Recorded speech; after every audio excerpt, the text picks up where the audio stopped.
allegiance to the flag of the United States of America and to the republic for which it stands, one nation, under God, indivisible, with liberty and justice for all. We get a roll call. Mrs. Eisenberg? Here. Mr. Hoffner? Here. Mr. Hohenfeld? Here. Mrs. Hughes? Here. Mr. Reitauer? Here. Mr. Sheep? Here. Mr. Stubitz? Here. Mrs. Walliser? Here. Mr. Robinson? Here. 9 present. Perfect. Moving on, recognitions. So good evening, everybody. We have a few recognitions this evening. We have, unfortunately, an obituary minute. This is an opportunity for us as a school district and as a school board to recognize someone who worked in the school district or connected in the school district and passed away. After we do that, we'll talk about the Untitled Award recipients. We'll go upstairs and we're going to do a presentation with our students. They're going to, from our 7th month, upstairs and do that presentation in our STEM room. And then we'll come back down here and we'll do one last recognition and then we'll transition into student reports and public comment. So that'll be the order before we even get started, just so everyone knows the format. So if I can begin by reading the obituary minute.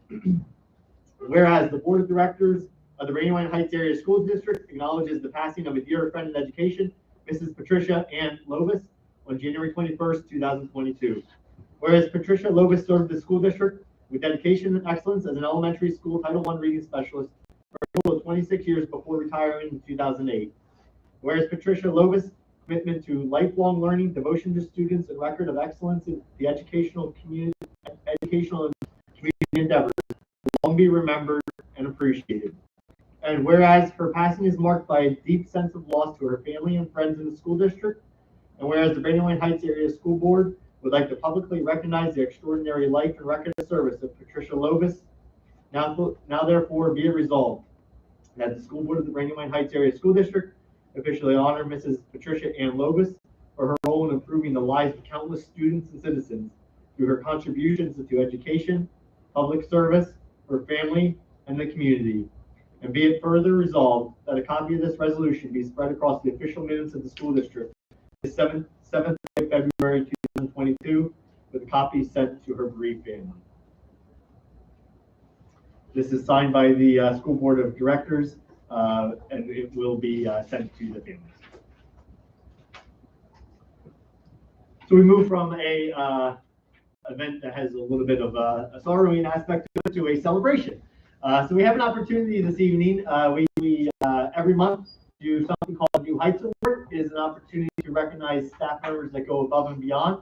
And it's almost like an Employee of the Month award. So we didn't have a chance to recognize Mrs. Mutter last month. She was our January recipient. So we're going to begin by recognizing Mrs. Sharon Mutter. So Mrs. Mutter, if you don't mind coming up here.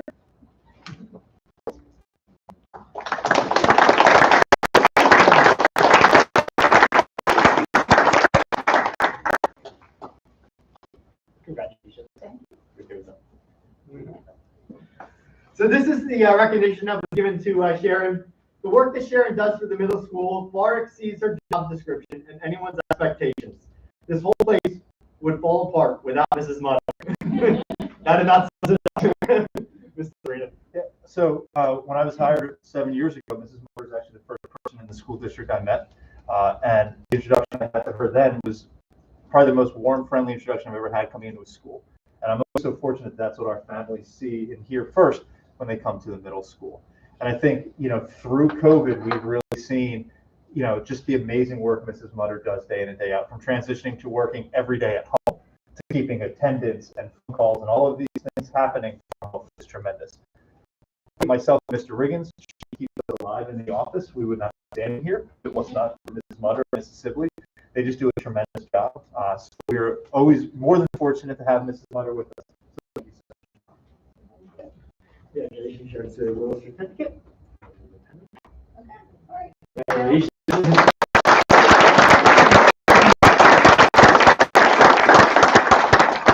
Mr. Farina has a clean sweep. This is a little bit of a competition between the principals, so he's got 3 tonight.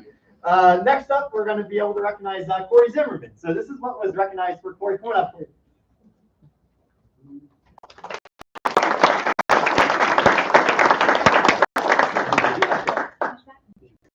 Yeah, sure That's exciting. All right, all the attention back there. This is the recognition that was given on behalf of Mrs. Zimmerman. Mrs. Zimmerman has had a crazy year with having her brand new baby, starting a new job, and multiple times that she has had to be flexible with close contact cases. Through it all, she has remained positive, kind, and sincere. She has always worked to create and maintain relationships with students and staff. Mrs. Zimmerman goes out of her way to offer assistance to teachers without them asking. She's always around, extremely professional, and awesome with the students. Again, such amazing things about Mrs. Zimmerman. We were very excited last year. She came as a third grade teacher. So last year, we had third graders up with us, and we did not let her go back down to the elementary school. So we were very excited to keep her here. And this year, transitioned that role. And I think, as we look at getting our students back to in-person instruction, intervention specialist is so crucial because it gives our teachers a chance to work with students in small settings, one-on-one, and a lot of times. And that's really what Mrs. Zimmerman's role is. As you guys came in and saw all of our common spaces and all of that, one of the neatest things every day is we see Mrs. Zimmerman in all of these different spaces with 2 or 3 kids here, 2 or 3 kids there, and just really understanding where our students have deficiencies, where they need support, and providing them that support. She's been such a great addition to our team at the USMS, and we're just so happy to have you. Congratulations.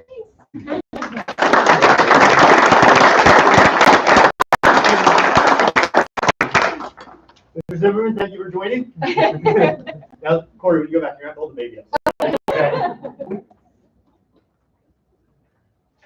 There she is. Aww. Finally, this evening, we have a chance to recognize Mr. Donato.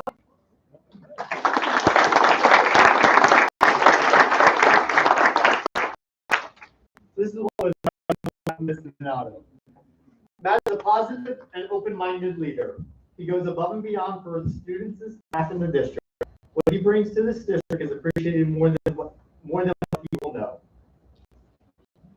So again, Mr. Donato is just a tremendous educator that we have, and I think when you look at his impact is not just within this building. So he's our 6 to 12 department head.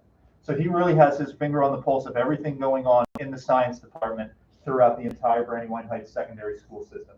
And when you look at that, what that translates to is we have a lot of students who are very successful in AP courses at the high school. We have 3 years ago, the last time we had a national PSSA setting, our 8th graders had the highest science PSSA scores in Berks County.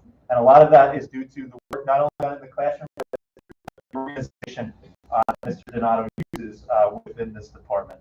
But more importantly, he's all in it for kids. This year we started an advisory program in the middle school. And for Donato, it really wasn't anything new because every day he's having conversations with kids. There are a lot of kids who have challenging backgrounds, challenging home situations. Mr. Donato does an excellent job finding out who those students are, connecting with them, connecting with families, making sure they get what they need, from supplies and food and things like that. So Mr. Donato, like everyone else we talked about this evening, is a tremendous educator. We're so fortunate to have him.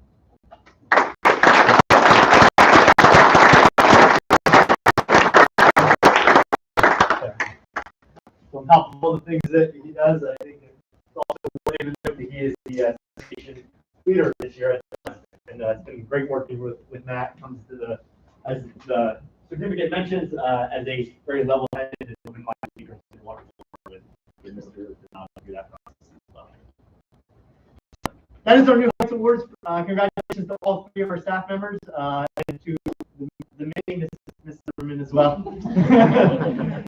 What we'd like to do right now is we're going to take a break. We're going to transition. We're going to go out the door here. We'll go up the stairs. For anyone that might not be able to make it up the stairs, there is an elevator. If we need elevator access, we can get you up there.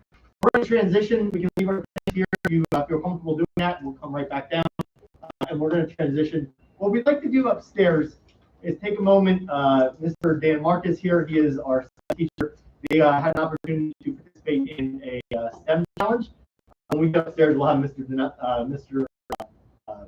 Mark share that with us when we get upstairs. Okay?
Last. Halloween candy I did tell like 2019. him this year, asked him if he had any That was known as the last one. So thank you for entertaining us there. I thought it would be a nice opportunity to go up and see what the kids do. And so often, especially at the board table here, we're talking about policies and contracts. And for those of us that have children, we can see some of the day-to-day things that are happening, but it's neat to be able to go up and see some of the projects that are happening within our school district. So thank you again for entertaining us and allowing us to do that. The last recognition this evening is an organization called East Penn Association of School Retirees. This is a group of retired teachers from, if I get this right, Fleetwood, Kutztown, Brandywine, and East Penn schools. And they gather together on a regular basis, and every year they do a grant. This year, a $300 grant, specifically towards the middle school and specifically towards the STEM project. So that's how we're going to funnel the funds as part of the school district. When we receive a grant, we have to recognize that, so that's why we're recognize them on top of just their generous donation for that. That is the end of the recognitions. If I can turn it over to our student representatives, we will be starting. Tatiana, are you in elementary today? Okay. Well, I'll let you start off. I'm going to start with Lauren's report because she's participating in the basketball. So middle school sports, girls and boys basketball and wrestling will be wrapping up next week. A big congratulations to the girls cheerleading team who finished second at a competition this past weekend. In the intermediate school, the fifth graders got a positive pennies collection for the Friends of Brandywine. The donation totaled $747.32, and the check was presented to Mr. Wagman during lunch by Mrs. Levingood and the fifth grade students. There will be a Spirit Week the week of Valentine's Day. Monday is Hearts Day for Valentine's Day. Tuesday is support a band or musician you love. Wednesday is support a sports team you love. Thursday is Twin Day, twin with someone you care about. And Friday is Show Your Love for Brandywine, where you wear sports school gear. The 2022 Hang Tough Topton Challenge began on January 4th and runs through January 21st. Students were encouraged to stay active and participate in multiple activities each day. A new workout was added each morning so that students can complete them at their own pace. Participants who complete 7 of the 14 challenges will receive a Brandywine Heights decal. Those who complete all 14 challenges will receive a t-shirt. The elementary school would like to thank Mrs. Hune for connecting them with Drazen. Drazen is a friendly therapy dog. He was able to visit 3rd grade classrooms last month and will be visiting 2nd grade classrooms next Friday. The PTC recently hosted an anti-bullying laser show assembly in the intermediate school and middle school auditorium. The kids had a great time learning sign language to remember to do the right thing. Respect, integrity, generosity, honesty, and trustworthy, while cool lights, lasers, and music played. Students were highly engaged in this assembly. Last week, the elementary school students celebrated the 100th day of school. They did a lot of fun games and activities all relating to the number 100. This week, the elementary school will be celebrating Mr. Pileggi and Mrs. Moyer for National School Counselors Week. On Thursday, February 10th, the elementary school will be hosting a book bingo and book walk. Parents and students are invited to attend. In the high school, the BH Clothing Circle held a clothing collection on January 8th. We received 177 bags of clothing. We then sorted through all of the clothing over the following weeks in preparation for the January 29th distribution. Sadly, due to the snow, the event was postponed to this past Saturday. On Saturday, 48 families came to take clothing. This is more than any of our previous events. Nice job, and well done with the with having that many families come out. It's really neat to see it continue and keep traction going. That's awesome. So I think we talked about this last time, but if we did I talk about this last time? What Tatiana did?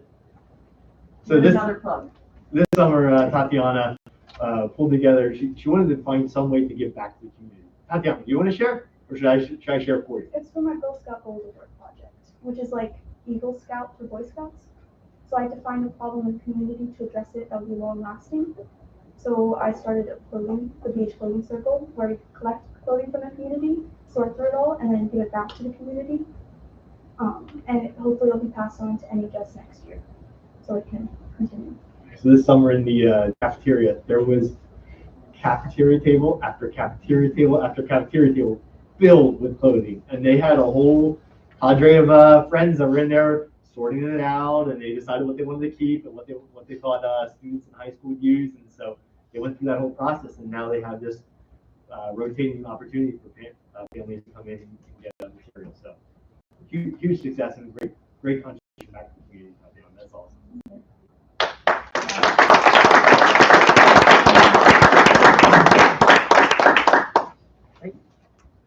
The end of the semester was on January 14th.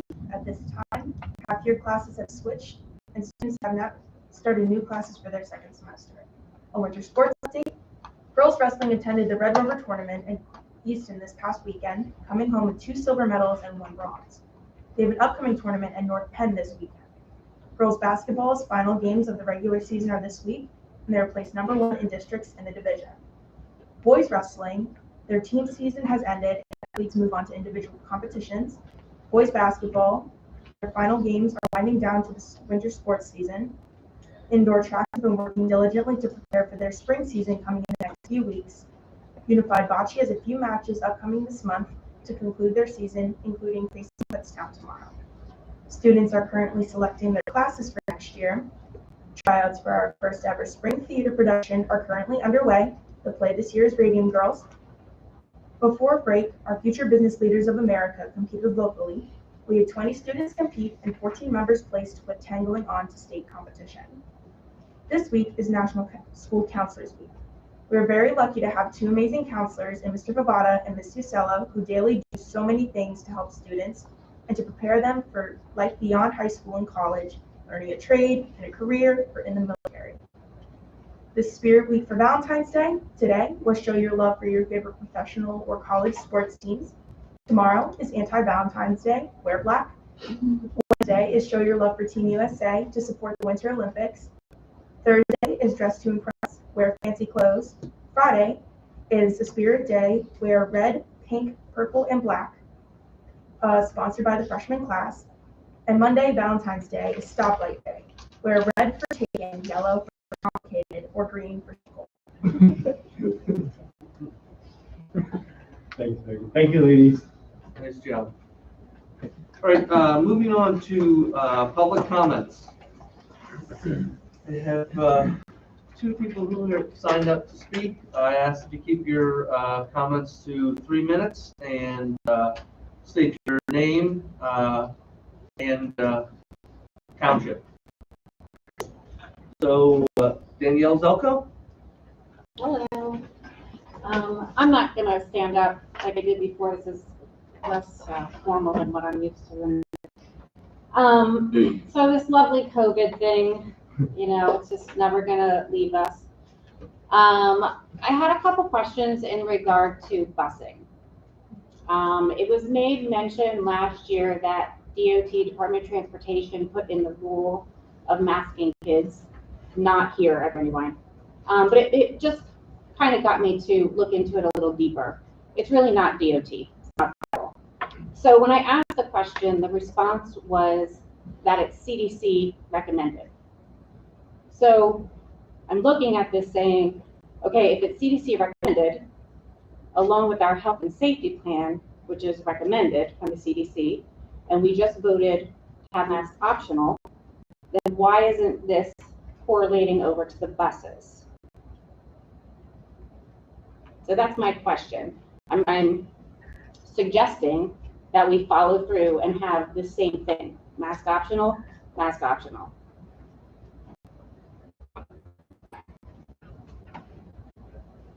So, do you have any other comments?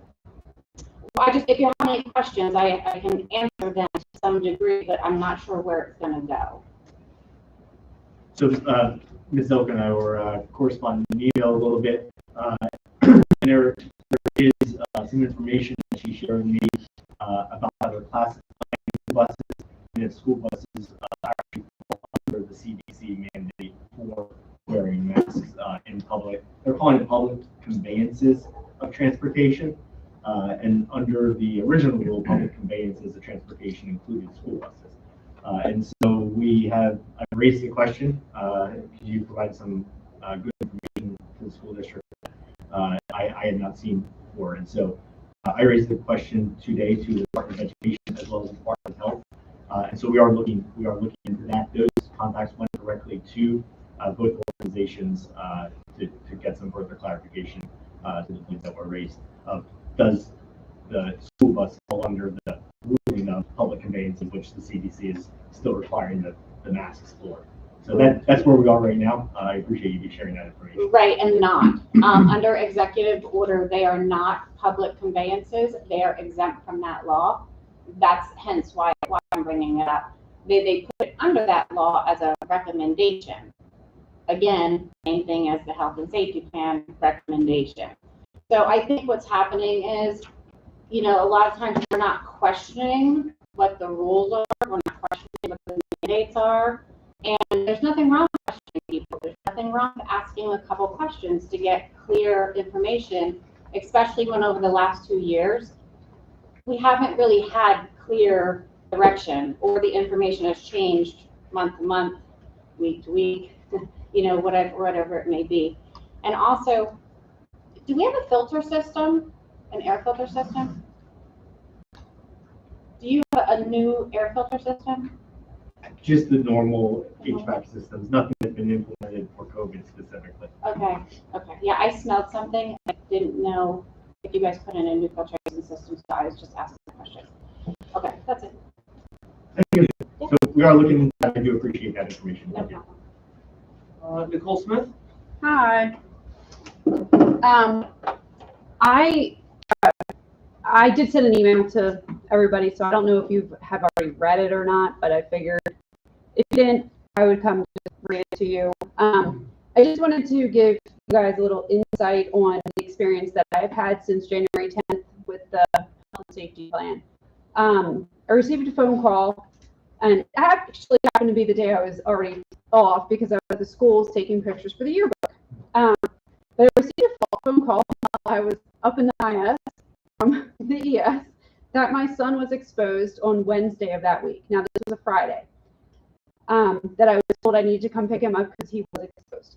I was told he still needed to quarantine on Monday, which would have been the 24th, and he could return on Tuesday. But he had to wear a mask for the rest of that week. I'd asked if we could utilize the test to stay option, but I was told that we couldn't because there was some confusion with the state yet, which I had clarified up. I think I talked to Mr. Volker or Mr. Pottinger about it. On Monday, when my son logged into class virtually, over 75% of his class was also at home. The week prior, I was also told by another parent that her son was also exposed, which was another first grade class, that all of those kids were at home except for two. Two of them were allowed to be in the school. When I went back down to the ES to pick up my son, when I went into the office, I had witnessed the nurses, Miss Kelly, everybody, getting all the children in an area where they had to wait to be picked up and calling all the parents and everything.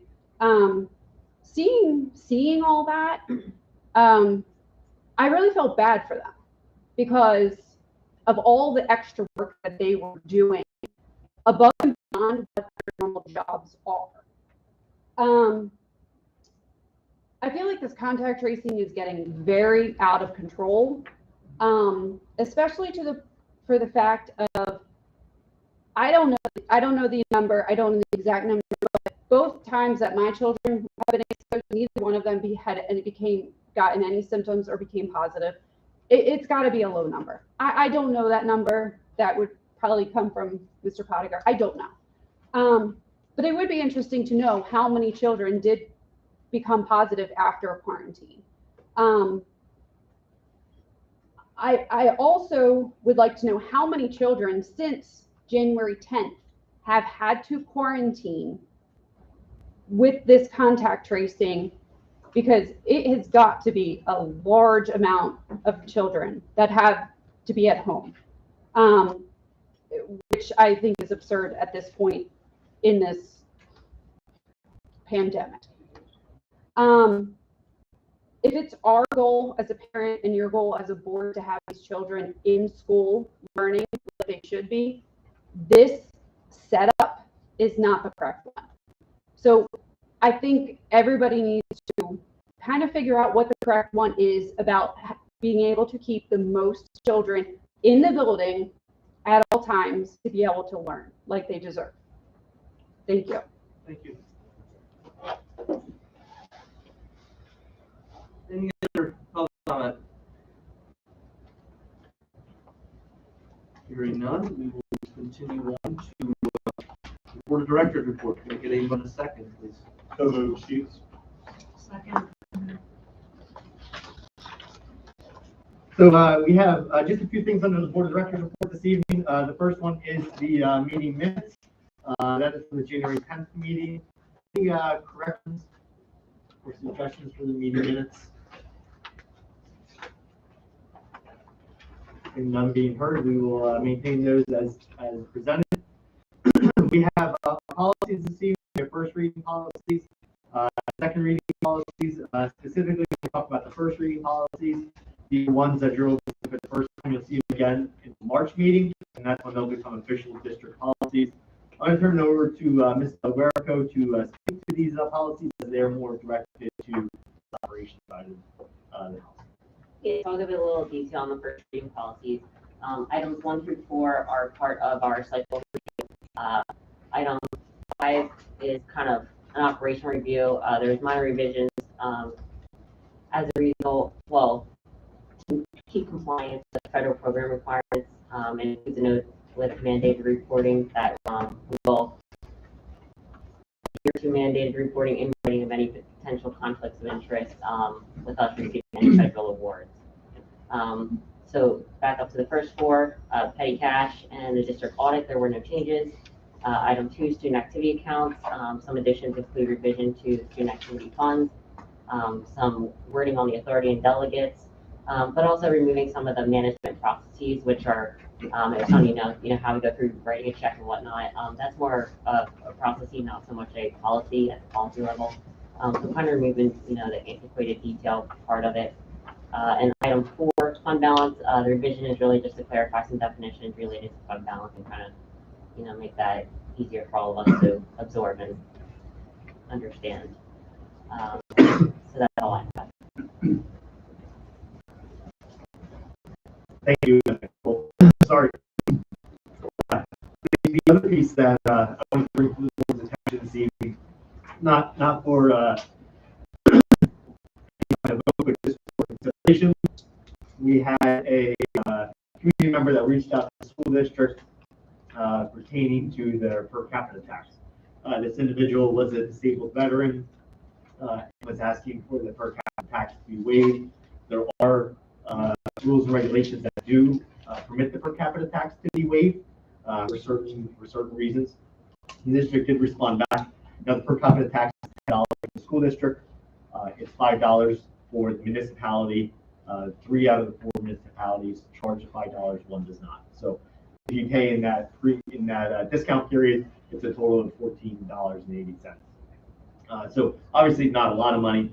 So we tried to direct him, because the real estate tax is really going to be the one that's going to be the heaviest one. So we redirected him to the Department of Veteran Affairs to support that, because at the county level, that's where you have to get approval. And there is a waiver for someone that's 100% disabled veteran to have your property tax waived. So we did point him in that direction. He said he was working through that process. At this point in time, the administration's recommendation to the board is that we would maintain the current process and current policies in place of not permitting any waivers. While absolutely respect and appreciate the work of our veterans, particularly our disabled veterans. I think if you open the door up for allowing waivers for a per capita tax, you end up creating a lot of ambiguity and a lot of subjectivity to the process. So my recommendation to the board is that we do not proceed. If the board would like us to investigate that and come back with a change, we can do that, but I did want to bring that up to the board for consideration this evening, just as a discussion point.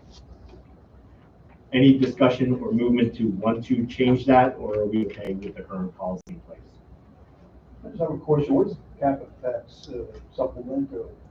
What happens? That goes, the $10 goes to the school district as a revenue. Yeah. I know. Yeah, it's not a lot, but it's a tax that Nicole, you probably speak better this. Yeah, it's than I can. essentially a headcount tax. Per person pays versus, if you're in real estate, it's, per parcel. This is more of a per person tax. So it's paying an individual, not so much the homeowner or any asset. And the 480 goes to the municipal. Correct. So if I'm not hearing any objection, we'll maintain the current plan as it stands. Again, for me, the big piece would be the real estate tax, trying to connect at the county level to have that wage. Obviously, that's going to be the big hit. And again, I feel bad. It's a disabled veteran. You take care of those folks. Taking apart one person from the issue, I think it creates a district in a situation. So we have the second reading policies on there. For sake of time, we'll kind of move past that. Unless there's any questions on the second reading policies. Okay. What I do want to just transition here this evening is just talk a little bit. You asked if I could put together data points and collect data for how many quarantines we've had, and then how many quarantines turned to positive. So we put together just a couple slides here. This is all district data, so we're not looking at data that is county or anything like that. It's just within the district. And it's really an update from where we were last month, okay? So I'm not going to spend a lot of time, but just want to go through this with you. For sake of those that don't have binoculars to see the data, this is a chart that shows the COVID summary, and it's by week. So January 7th, January 14th, 21, and January 28th. This bar is the number of close contacts. The red bar is the number of cases, and then the yellow bar is the actual COVID cases that turn positive within the school system. So there's a lot of cases that turn positive from home exposure, but cases that turn positive from close contacts within the school system. So this close contacts, not just within the school, it could be family related. This is all the folks that are quarantining, but this is specifically the ones that are quarantined from a school contact that turned positive. So where we were, 27 cases, 173 close contacts, 8 positive COVID cases from the close contacts, 33 cases, 105 close contacts, and 4 cases that turned positive from the quarantines, 23, 159, and 1, and then 9, 26, and 3. So that's where we are with the data. As we all kind of assumed, there's not a lot of cases that are turning positive from the close contacts, but we are still experiencing the cases, and I'll take you through some different data points of how to analyze that in a couple slides here. So again, it's only 3 or 4 slides, so just bear with me. Here's the 14-day running total, 10 cases at the elementary, 9 in the middle school.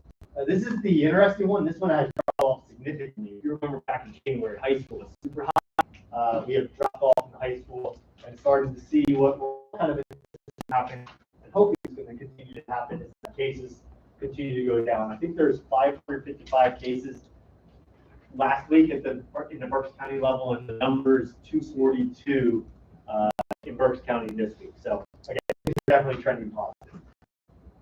Probably been going down. Clarify that. So this is a slide just to show you the COVID-19 antigen testing. So I think just as a recap, we've been doing the rapid test since November. This is the same data point, January 7th, January 14th, January 21, and January 28th. Blue is staff, red is students, and then these two are a breakdown between positive and negative cases. So it kind of gives you a snapshot of the data points in terms of some of the results that we had there. And then this is the breakdown of the total summary of that data. 40 staff members were administered tests, 63 students, 33 positive tests, and 70 negative tests. So this is something that has been used in the last 4 weeks. You can see that impact. Again, the point of doing this rapid test is just to give accessibility. And that has been my goal all along, whether it's the vaccines, whether you believe in them or not, it's accessibility. Again, antigen testing, whether you want to do it or not, it's accessibility, because it's hard to get these things and it's not easily available. And so if we can do that in our community where we don't have CVS, let's be able to offer that. And so that's the data point there for the antigen testing. The last slide here, overall quarantines within the last week. So this is just this past weekend where we were. The students, the staff, the average number of cases per quarantine. So this bar graph is a 2, a 4, and a 6. So we had 6 quarantines per case. We had about 3 quarantines per case, 7 quarantines per case. Now 3 quarantines per case by days off the January 7, 14, 21, 28. And then this is a breakdown just of last week of where those data points are falling. And again, for us, the promising piece is that the high school is really has dropped off from where we were, that tremendous spike a couple of weeks ago.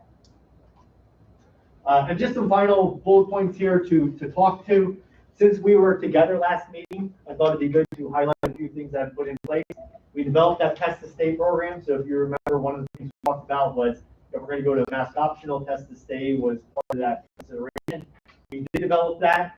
There was a lot of things that were convoluted with that whole process, not the development program, but just the approval process that's been sent to the Department of Health. It has not been, we have not received any information back. So at this point, we're going to move forward and implement this week.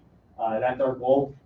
Contact tracer, that was approved at the last meeting. They started last week, February 2nd. We hired a contracted nurse position. We had a nurse staff that out for medical reasons, as well as obviously there's with the contact tracing and with the COVID test and all the other things that the nurses are doing on a regular basis. There was a need to put some immediacy of extra nursing support in place, which we did. And then we are looking to do a follow-up vaccine clinic for boosters. We did a survey out to the community. And so we're going to do that targeting in March to set that up and create that opportunity. And it's just about opportunity, but to create that opportunity for our families moving forward. So that's where we are right now. This is going to be really the next piece to help to mitigate some of this. And what will happen with the test to stay is that it is a series of two tests over essentially a 10-day period. What will happen is a student that is identified as a close contact, we contacted the families, and once the family is contacted, they will have the opportunity to keep their child in school.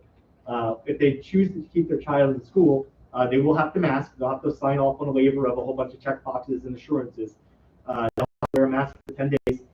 And then between day 2 and day 4, they have to take a first rapid antigen test. And then between day 5 and day 7, we take a second rapid antigen test. That will be done in school. And as long as both of those are negative, they can remain in school after that second test. Essentially day 7, they're cleared and they go back to normal and really all things move forward. If they would turn positive, obviously, we treat it as a positive case and kind of shift gears at that point. But it is a strategy that we can use for both our students and our staff that will allow us to keep the students in school if there is a close contact. It's something that has been the push from the Department of Health and at the federal level, and something that we're able to implement because we have been doing the testing and we have that availability here within the district. So that's the next big step and information I'll be sharing with the community this week. Mr. Faulkner, when does this, when? Give me 1 second. This sort of takes me back to what Ms. Smith I asked about. What happens to these kids when they're quarantined? There were 20-some kids is it always a quarantine, you go home, go on virtual? Or? Yeah, so they participate in the virtual for the classrooms that they're currently in. The live instruction is occurring. Okay.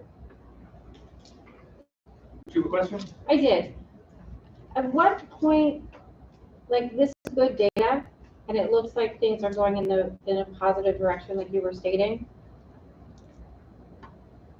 What's the criteria that we have to meet to stop doing the quarantining and the antigen testing and such? What's the finish line? So at this point, if we follow the Department of Health guidelines, there isn't a finish line, right? And I think that's what we're struggling with. That's why the board made the action to do a mask optional, even though the recommendation was just not fully masked. The board decided that we would go more to the mask optional route because where is that finish line? There's a lot of reports out there and a lot of questions right now about where is that finish line. This is, I think, a positive next step in terms of still finding that balance between keeping our students in class and be able to maintain that regular instruction process. And on the flip side, still ensuring that we are protecting our students and our staff. So part of the administrators and what you all are deciding, have you all come up with criteria of what the end result is, or are you waiting to be told what the CDC and the government, what their criteria is? So at this point, we are putting this plan in place now, and this is for us the next step in terms of the end game of when this ends. That's really something that has to come down from the experts. Why does it have to come down from the experts, sir? Because they are the ones that are much smarter than I am in the medical field and the expert doctors. Yeah. I don't have that. I don't disagree with you, and I'll finish quickly because I understand that we've got some eye rolling here. I understand that, right? All due respect, we pay the school, and we talked about this. You know that these. Correct me if I'm wrong, Mrs. DeWerco. I apologize for totally messing up your name. Yes, ma'am. Del Garrico. Okay, Delco. We have these ESSER accounts with the grants. So in exchange for $1.5 million or whatever you have received, we have to obey the CDC recommendations. So we obey, we get money. And that's going to, yes, sir. And that's going to continue until we choose to stop obeying, and then we don't get the grants. So I just want you to take a really good look at that, because these are, well, this is my child. And I'm not going through a 10-day masking, testing, jumping through hoops for her. She deserves an education. And we're not doing live virtual to where she's sitting at home. We did that for 2 years. It doesn't work. It's more detrimental than this. So I really think that a hard decision has to happen to where people say, we're done. We are done. And you are the leaders. You are the ones who are sitting there who have to make this decision. And I can't speak for everybody, I'm trusting you. And at this point in time, I gotta tell you, the trust isn't very far. Doesn't go long. Okay? I don't trust the government. I work my butt off, I pay my taxes, I provide for my family. I pay the school through my taxes to provide an education, not the government. The government is using you. That's what they're doing. It's the whole OSHA workaround. I'm all aware of it. But you have to make a decision at some time to choose your criteria when your end game is for this school. They should not be dictating. So fair enough, and I appreciate your perspective. I think there's a lot of people that share that perspective. On the flip side, there's a lot of people that are still very concerned. And they can do virtual, sir. That's why we have that option. And so it is a balance between ensuring that we respect everyone's opinions and and most importantly, create an opportunity for our students to have a quality education. And that's what we're doing here. And I believe firmly that this is the right next step because it strikes that balance between both sides in a world where it's very hard to strike a balance right now because it's so divided. And so we're trying to find that balance and respect both sides of the position. Because again, there's a lot of people that share your belief and share the position you have. I understand that. There's a lot that are very concerned and are scared to leave because of the virus. So that's where Absolutely, there's a lot of fear out there, absolutely. Is contact tracing, is that a mandate? Like, is that something like we have to do? It is a recommendation now from the Department of Health. It shifted with the last PA HON that came out. There's other districts that have dropped it. Correct. Yeah. When are we doing tests today? Like today?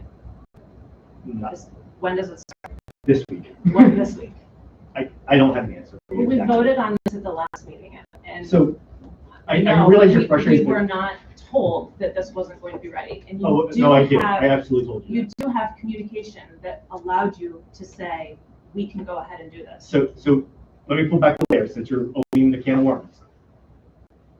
Yes, I absolutely told you, absolutely 100% told you that we were not ready for that. I told you that in a meeting. I rewound the meeting and rewatched it again, and you did it. Okay. I watched the exact part where we talked about test to stay. And And we it said we was- were looking into it. Go watch it again. We were not ready for that. So Okay. the test to stay, when we, back in November, we started the rapid antigen testing, we signed an assurance saying that we would follow the test to stay protocols as outlined and the guidelines as outlined by the state. So that was the first thing we did. I signed a document saying that we would do that with the state. The guidelines from the state for test to stay currently state that we are in a position where we have to have a universal masking policy in order to put a test to stay in place. December 30th, an email was sent out to all superintendents saying that you no longer need a universal masking policy.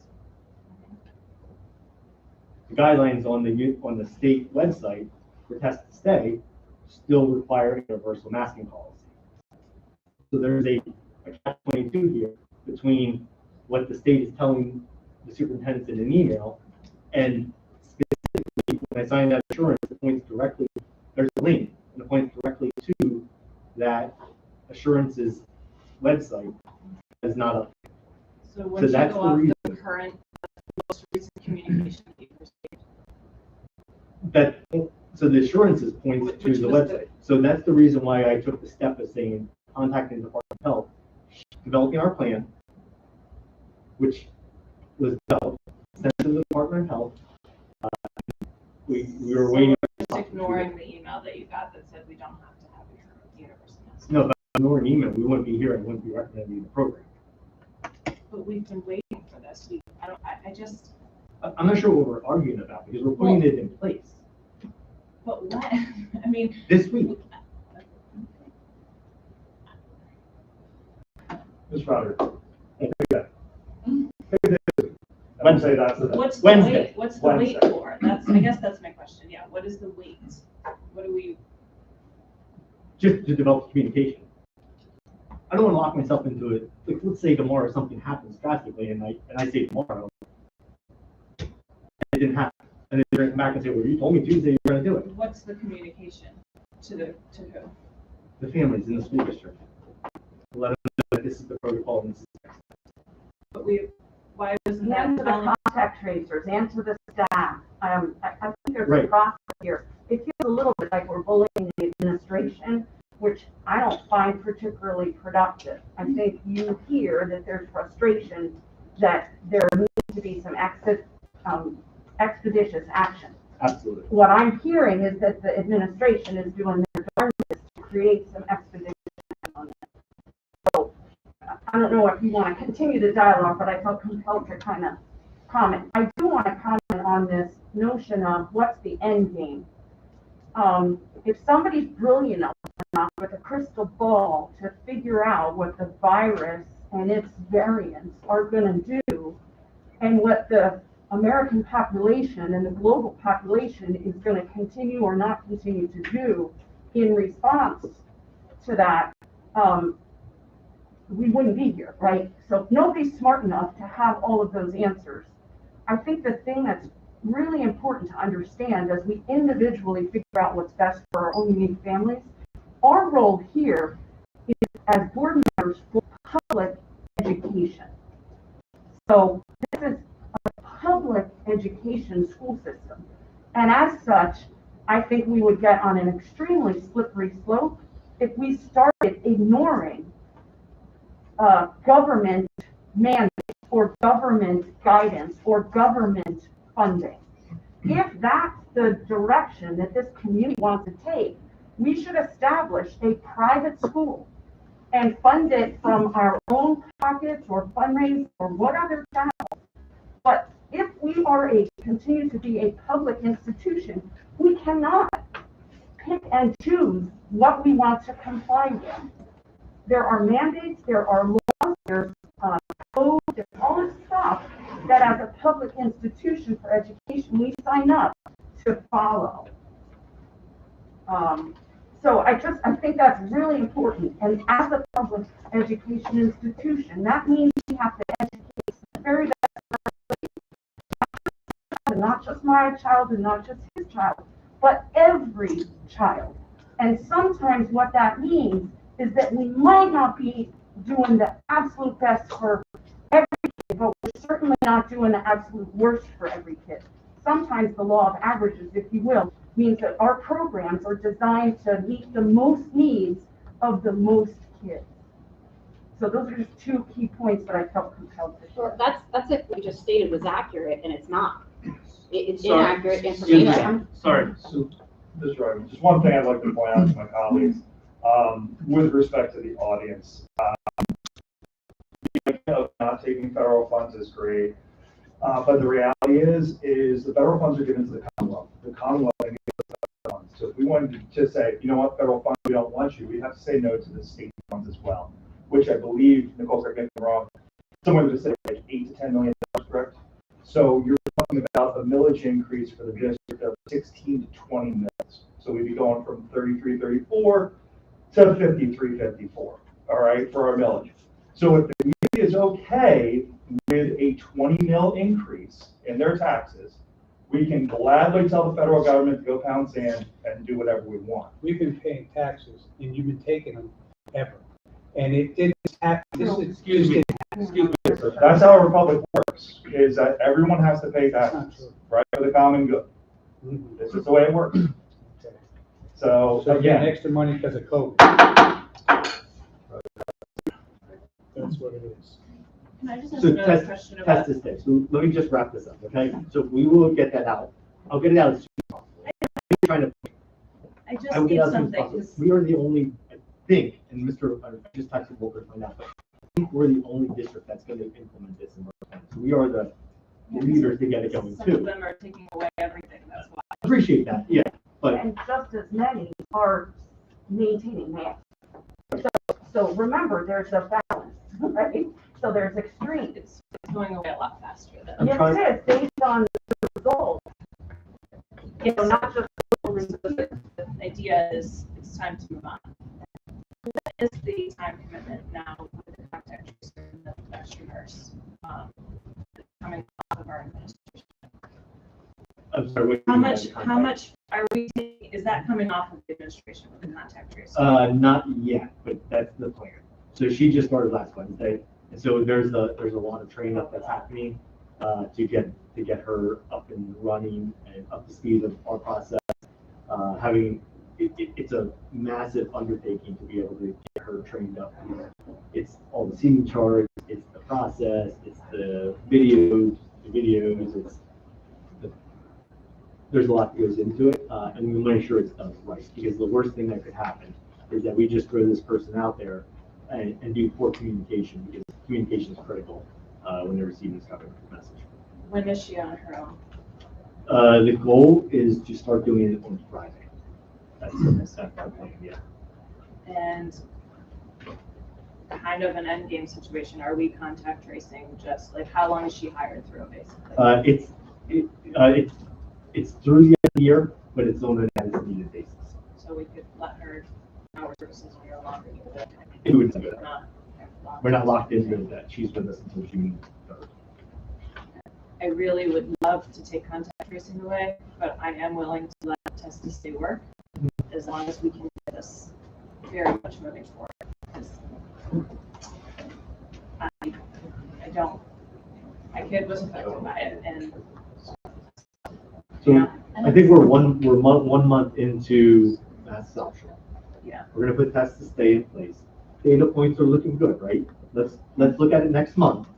And next month, we can follow that data. If things are turning the corner, I think it gives the board an appetite to be able to have a different conversation than sitting here tonight, 1 month into one drastic change. Let's put this in place as a mediocre and let's get to the next step. I'm not trying to bash at all administration, but I feel like those are questions that I've been asking for a long time, and we've been presented with test to stay, and it's been over a month now, and it doesn't feel like we're quite there yet still. So it's not me bashing you, it's just, let's do it. So we've already been in the newspaper saying we're doing it, so. May I say something? Yes, sir. This sort of springs out maybe what Mrs. Boone was saying there is, or even what Mr. Chase was saying.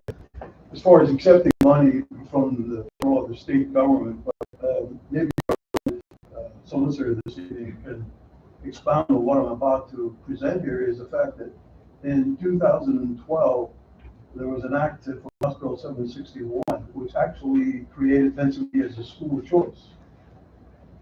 I have the act right here, and I'd like to read one portion, if I may.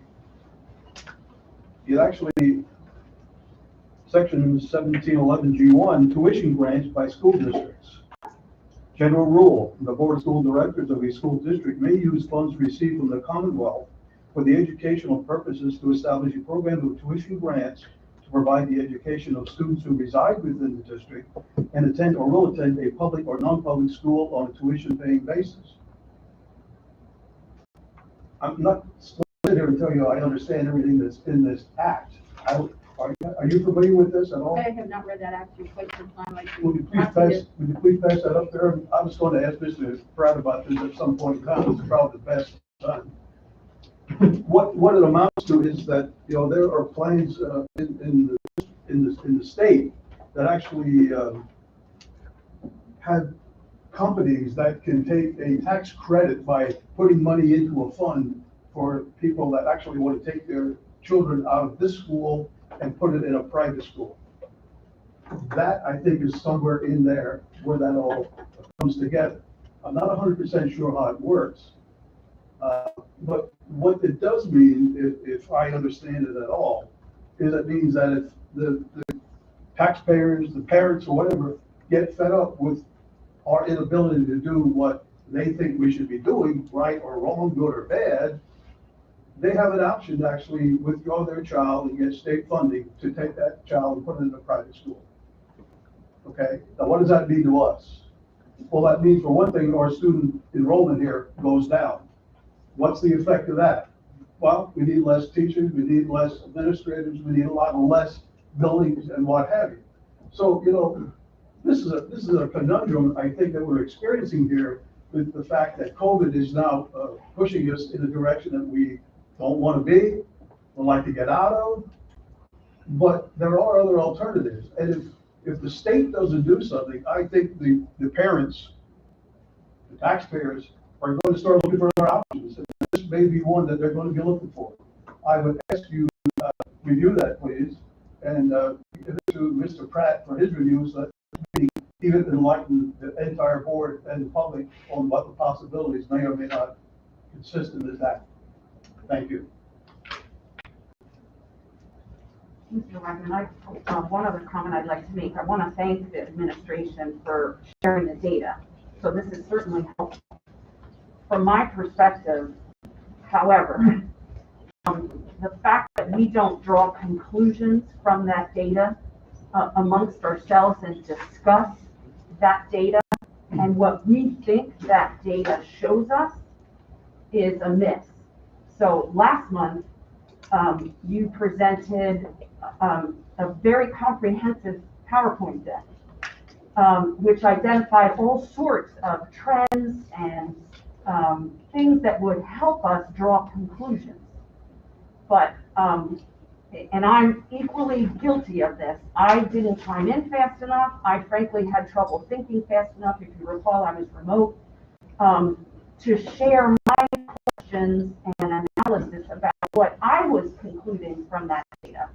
Because from my perspective, I want some validation that I'm seeing it and reading it the way I probably should be, or perhaps the way I could be.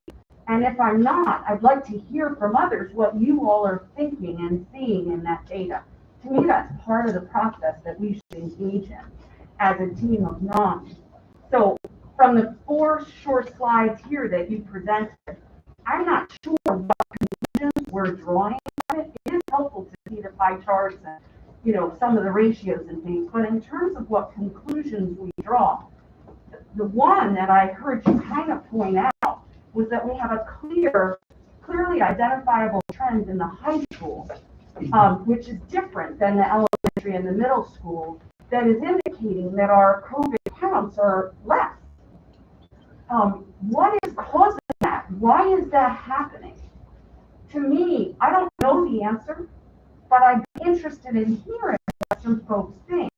I do hear anecdotally that at the high school, more than perhaps at the 2 other buildings, the high school students and staff have opted to continue to mask more than what might be occurring in other buildings.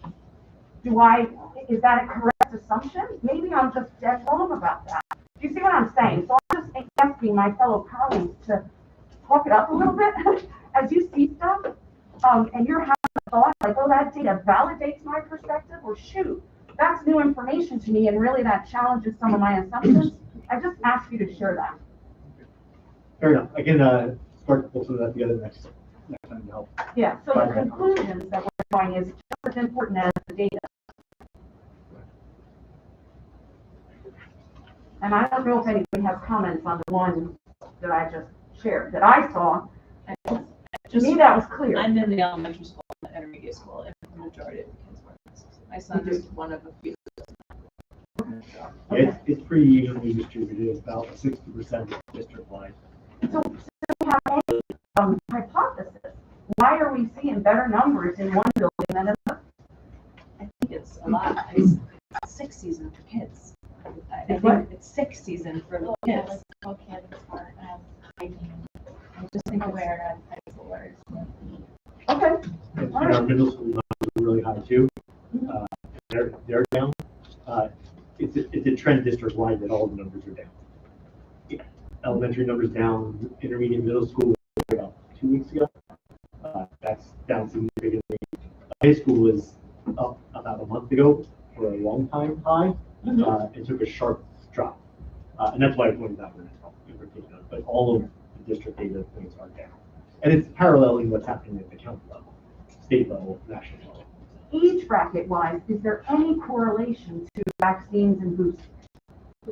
I don't see that compared to what we were previously, where we are now. I'm seeing a similar drop. Because again, if we think in terms of an end game, everything that I'm reading and hearing at the national news level from the medical experts, whether you choose to believe them or not, what I'm hearing is the way we get to the end game faster is to increase vaccine and booster percentages, knowing that we're never going to be to 100%, nor am I suggesting we mandate anything. The scientists are saying that's a way to get to the end game faster.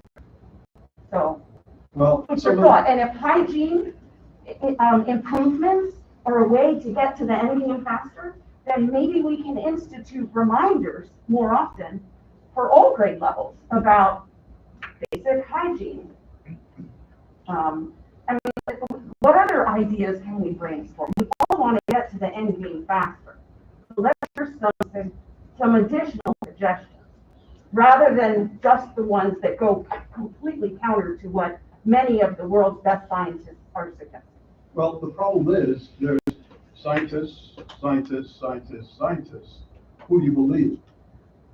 From what I understand is that COVID-19 is going to be with us forever. It's a virus.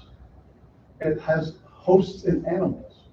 Okay, it's not like smallpox, where I got a vaccination on my arm before I went when I was 6 years old.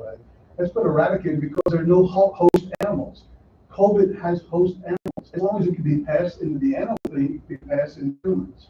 They estimate 40% of the deer population in Pennsylvania alone is carrying COVID. That doesn't mean if you eat the deer meat, you're going to get COVID at all. But as long as it's there, and there's different types of vaccinations. There's sterile and non-sterile. This is a non-sterile vaccination because it reoccurs. How many times can somebody get vaccinated and get COVID? I've seen people on TV that have it 2 or 3 times. You've got to get 4 boosters, 15 boosters, so the year end. Where is the end? This is going to turn into, from what I understand, just like a normal every year flu. It's going to decrease in the severity to the people that get it. The first time, you're up to about 75% in vaccinations. Vaccinations are looking at this thing called herd immunity, but it's never going to go away. It's going to be with us forever because it is a virus that is transmittable in animals and it come back. If they say it came from a bat, I don't know. I don't care. We got it and we're going to live with it. So to me, the end game is, what I'm hearing is, we're going to have to learn to live with it.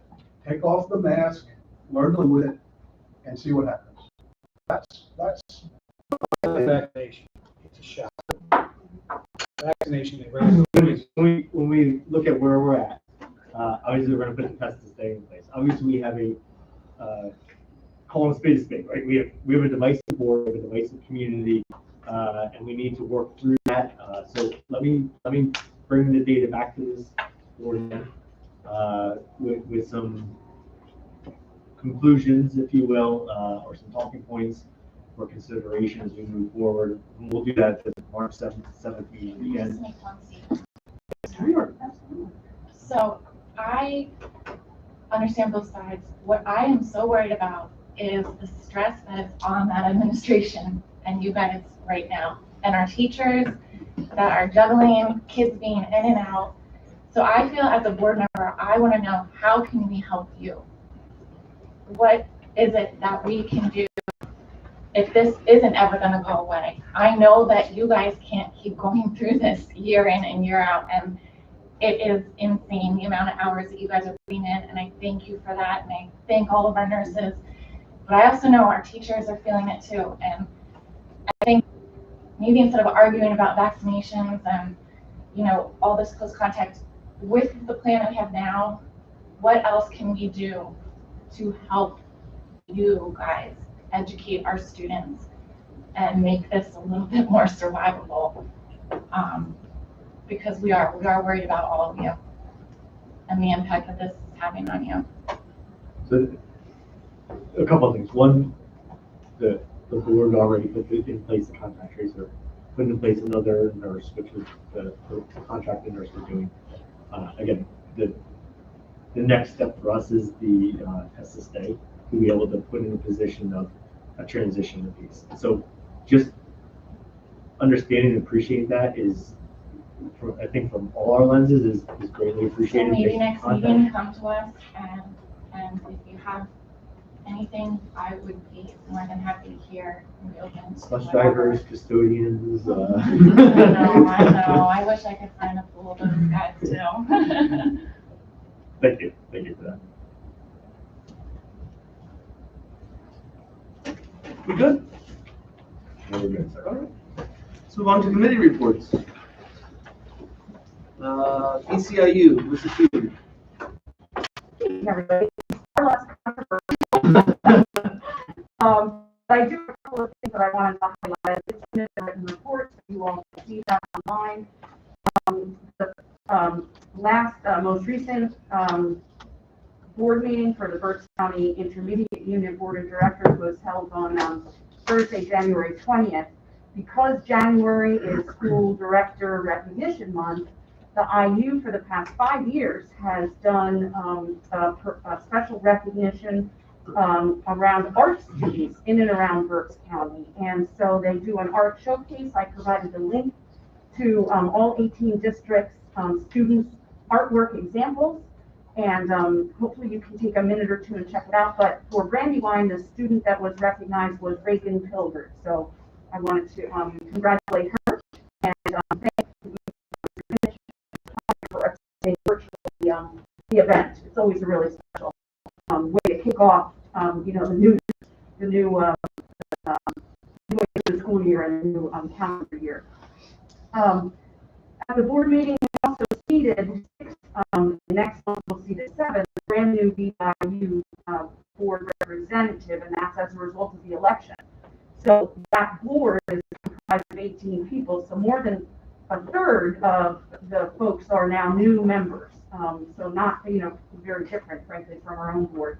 We also, as a result of those election changes, lost our board, long-term board vice president. So I actually was asked to move from the treasurer position as an officer to the vice presidency, and then we backfilled the treasurer spot with the representative from Schuylkill Valley. We unanimously approved the general fund budget for the forthcoming school year.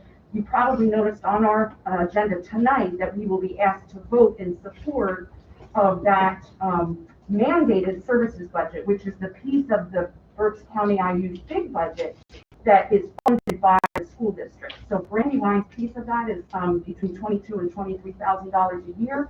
That is staying flat, so 0% increase for the 6th year in a row. And so I think most of us are pretty grateful to the BCIU for being as creative and innovative as they are managing their budgets. They don't have the ability to get funded through tax dollars. So whatever they get from the government and from the school districts is what they have to work with. If we can have your support of that, it would be most appreciated. And just a heads up, at some point, every board of director around the county will get an email asking you to click a link in support of it. So tonight we voted as a board and a district to support that, but individually we will also be asked. So when that email comes, just please take 30 seconds to acknowledge it and respond by clicking. 2 more quick updates. The IU authorized an agreement between Brandywine and the IU to provide some professional development. So that actually referenced in the mid-year goals document, I noticed. So kudos just for both around that. And then finally, we received a very comprehensive mid-year state of the unit presentation, which was basically 6 out of 12 months worth of goals and accomplishments. I emailed everybody on this board earlier this evening a copy of that document. So again, for those of you who aren't familiar with what the IU is and does as comprehensively as maybe you want to be, feel free to read through that. You'll get a real clear sense of what that organization is accomplishing on behalf of public education in and around Berks County. Other than that, the next meeting of the board is Thursday, I believe it's 17th. So that concludes my report. Thank you. Thank you, Mrs. Hume. BCTC, Mr. Sheets. BCTC had the recent meeting on 1/26 at the East Campus. The minutes are in the board document. Just some things of note, though, however. Back in December during the reorganization meeting, Mr. Oscar Manbeck had decided to retire from the JOC. Mr. Manbeck has served on it for the last 29 years. Starting out as a committee member and following up on building and grounds, and then he got tricked into being chairman, and he stayed there for quite a long time. Mr. Manbeck was recognized at our last meeting. We had him in for dinner. Gave him some very interesting gifts, most notably his gavel, so that he can take that with him wherever he goes, use it to keep the pigs in line or whatever. Mr. Van Beck is a pig farmer. Mr. Bob Heckman took over as chair. Karen Freelander took over as vice chair. Also of note, Mr. Reedy has left us, so our financial director has left us. Jason Beersag is going to be taking over for him, so he'll be the one that you'll be seeing in the correspondence when we're sending out budget documents and such. Our next meeting is on 2/23 at the West Campus. This concludes my report. Mr. Wagner, would you like me to just continue on into the negotiation conversation? Yeah, while you're there. Awesome. All right, negotiation compensation committee did not have any meetings this past month. However, for my committee members, you can check your emails. I did send an email out this evening just to try and set up a date. We have hopefully a date set up sometime here in the very near future. If it pleases the board, I'll keep everybody in the loop on when we're going to meet, and I look forward to back to you next meeting. Thank you, sir. First Earned Income Tax Bureau Committee, Ms. Del Carpo. So I have nothing to report. We didn't meet since our last meeting, but the next scheduled meeting is for Thursday, March 21st. Thank you. Council on Legislative Action, Wallace. Our next meeting is Tuesday, February 22nd at 7:30. They did change the date because the governor is going to give his budget address on Tuesday, February 8th, tomorrow. Then at our meeting on the 22nd, the Pennsylvania Association of School Business Officials will be presenting to us the findings of the governor's budget. Great, thank you. Policy Committee, Mrs. Weiser again. I have nothing to report on that. Strategic Planning and Goals, Supervisor Martin. We, Mr. Here will be presenting this year report later on in the meeting. I'll speak up then. And Building and Construction Committee. You want to take that, Mr. Bobby? Yeah, so a couple things going on. We are still in the process of finishing this project at Intermediate Middle School, going through the punch list items. That's the major things that are happening within this building. We are in the next big phase is to look at an ESCO project. So just I sent a board an update for the construction committee. Just as a background of some of the things that have happened, we partnered with a company, Provident Energy, in September. They are our partnership in working through the ESCO process. We put together an RFP in the fall. Those RFPs were due in December. We had 3 companies that bid on it. A lot of back and forth, a lot of information gathering. Interviews were held, further information was requested. And after all those meetings and all that digestion of information, the board committee and administration is recommending the Relocate company. And so you will see that under the business section this evening for consideration for approval. What the approval would be is it's a short approval, it's a short contract, but essentially they'll develop the engineering and bid out projects and then bring back costs for the projects that the district has outlined, as well as the engineering of the projects. That is what the contract is for. There's no obligation to move forward with any projects, but it does allow us to take that next step. And then it's about a 120-day turnaround to be able to get that project pulled together. And when we would get that, so about May, June, if we would decide to move forward with a project at that point, that's when the board's committing money and funds to the actual project process. So right now, the commitment is just to partner with the company, develop the engineering, and then develop the scope and engineering, and then find those partnering companies to do the work. They would come back to us with a not to exceed cost, no change orders, and we could decide at that point if we want to do those projects. So there's 19 total projects that have been identified in a priority list, and that's what has been given to Relocate to start digging into if we do that tonight. Perfect. Mr. Parker, quick question.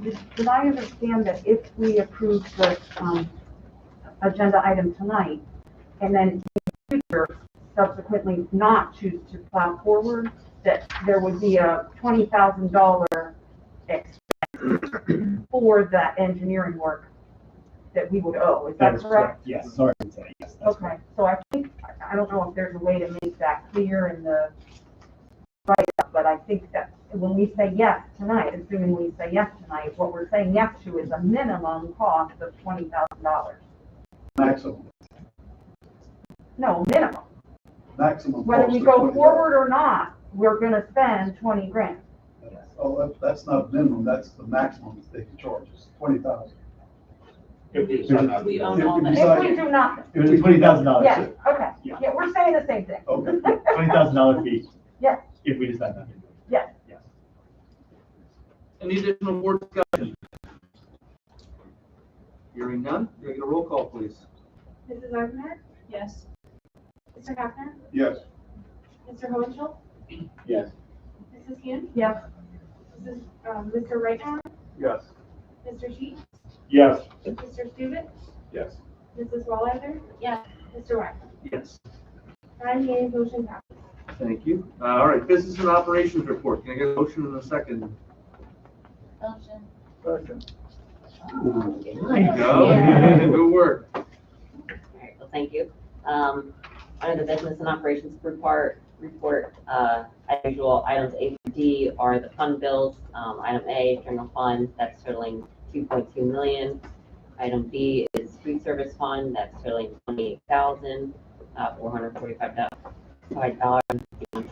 Item C is the construction fund, totaling $288,271.47. Item D is capital reserve fund, that is totaling about $300. And item E, items 1 through 4 are the revenue and expenditure reports. And I just kind of want to take a note. If you look at the food service fund report, it's actually showing a surplus of $70,000 this year, which is atypical. But I did just want to kind of comment that that's because our claims that we're getting, everybody's free lunch this year. So obviously everybody claims for lunch, we're getting about $4 per lunch. That is set to expire this year. So there's a lot of petitions going around saying whether that will continue or not. So that's kind of explaining why we have such a surplus this year. But obviously, if you look at costs, our cost of food and everything have increased. So just kind of wanted to point that out. And then if you jump over to the investment schedule, the student activity and trust fund report, and then budget transfers, there's nothing to report. If we jump into the special education people services, item 1, we kind of talked about earlier, is to ratify the agreement with ProStat Enterprises as needed for our contact tracing nurse. This is a nurse that we already have working who is helping with nursing duties, COVID testing, and contact tracing. There's no cost to the district to provide consulting services for our students. It's called Service Access Management as attached. This is simply a renewal back to an agreement that was approved back in 2020. So curriculum technology, I will turn it over to Tom, but kind of items 1 and 2 go hand in hand. The district was approaching the end of a 3-year agreement with Service Electric. As a result, we had to go out to an RFP, and part of the district goals, the attached agreements are not only the primary connectivity fibers, but also redundancy in our lines. And that's about the extent of technology. Nailed it. So, good evening, everybody. Just from, again, the 30,000-foot view, we have a wide area network. Specifically, the internet comes into this building. And then from this building, we have fiber lines that run across to the elementary and then all the way over to the high school. Those are the lines that we're talking about. This was the end of our agreement with Service Electric. Those runs are what's referred to as E-rate eligible. So we get reimbursed through the federal government at 50% based on our economically disadvantaged population. So we have to go through a formal RFP process. And then there's a scoring matrix that goes along with all of that. The Cliff Notes version is we identified that First Light would be the best provider for us. Again, it goes through a whole scoring matrix, and that would be our new service provider. We lease their dark fiber lines. We light them on our own, and that's going to be how we communicate to the elementary and how we communicate to the high school from this building.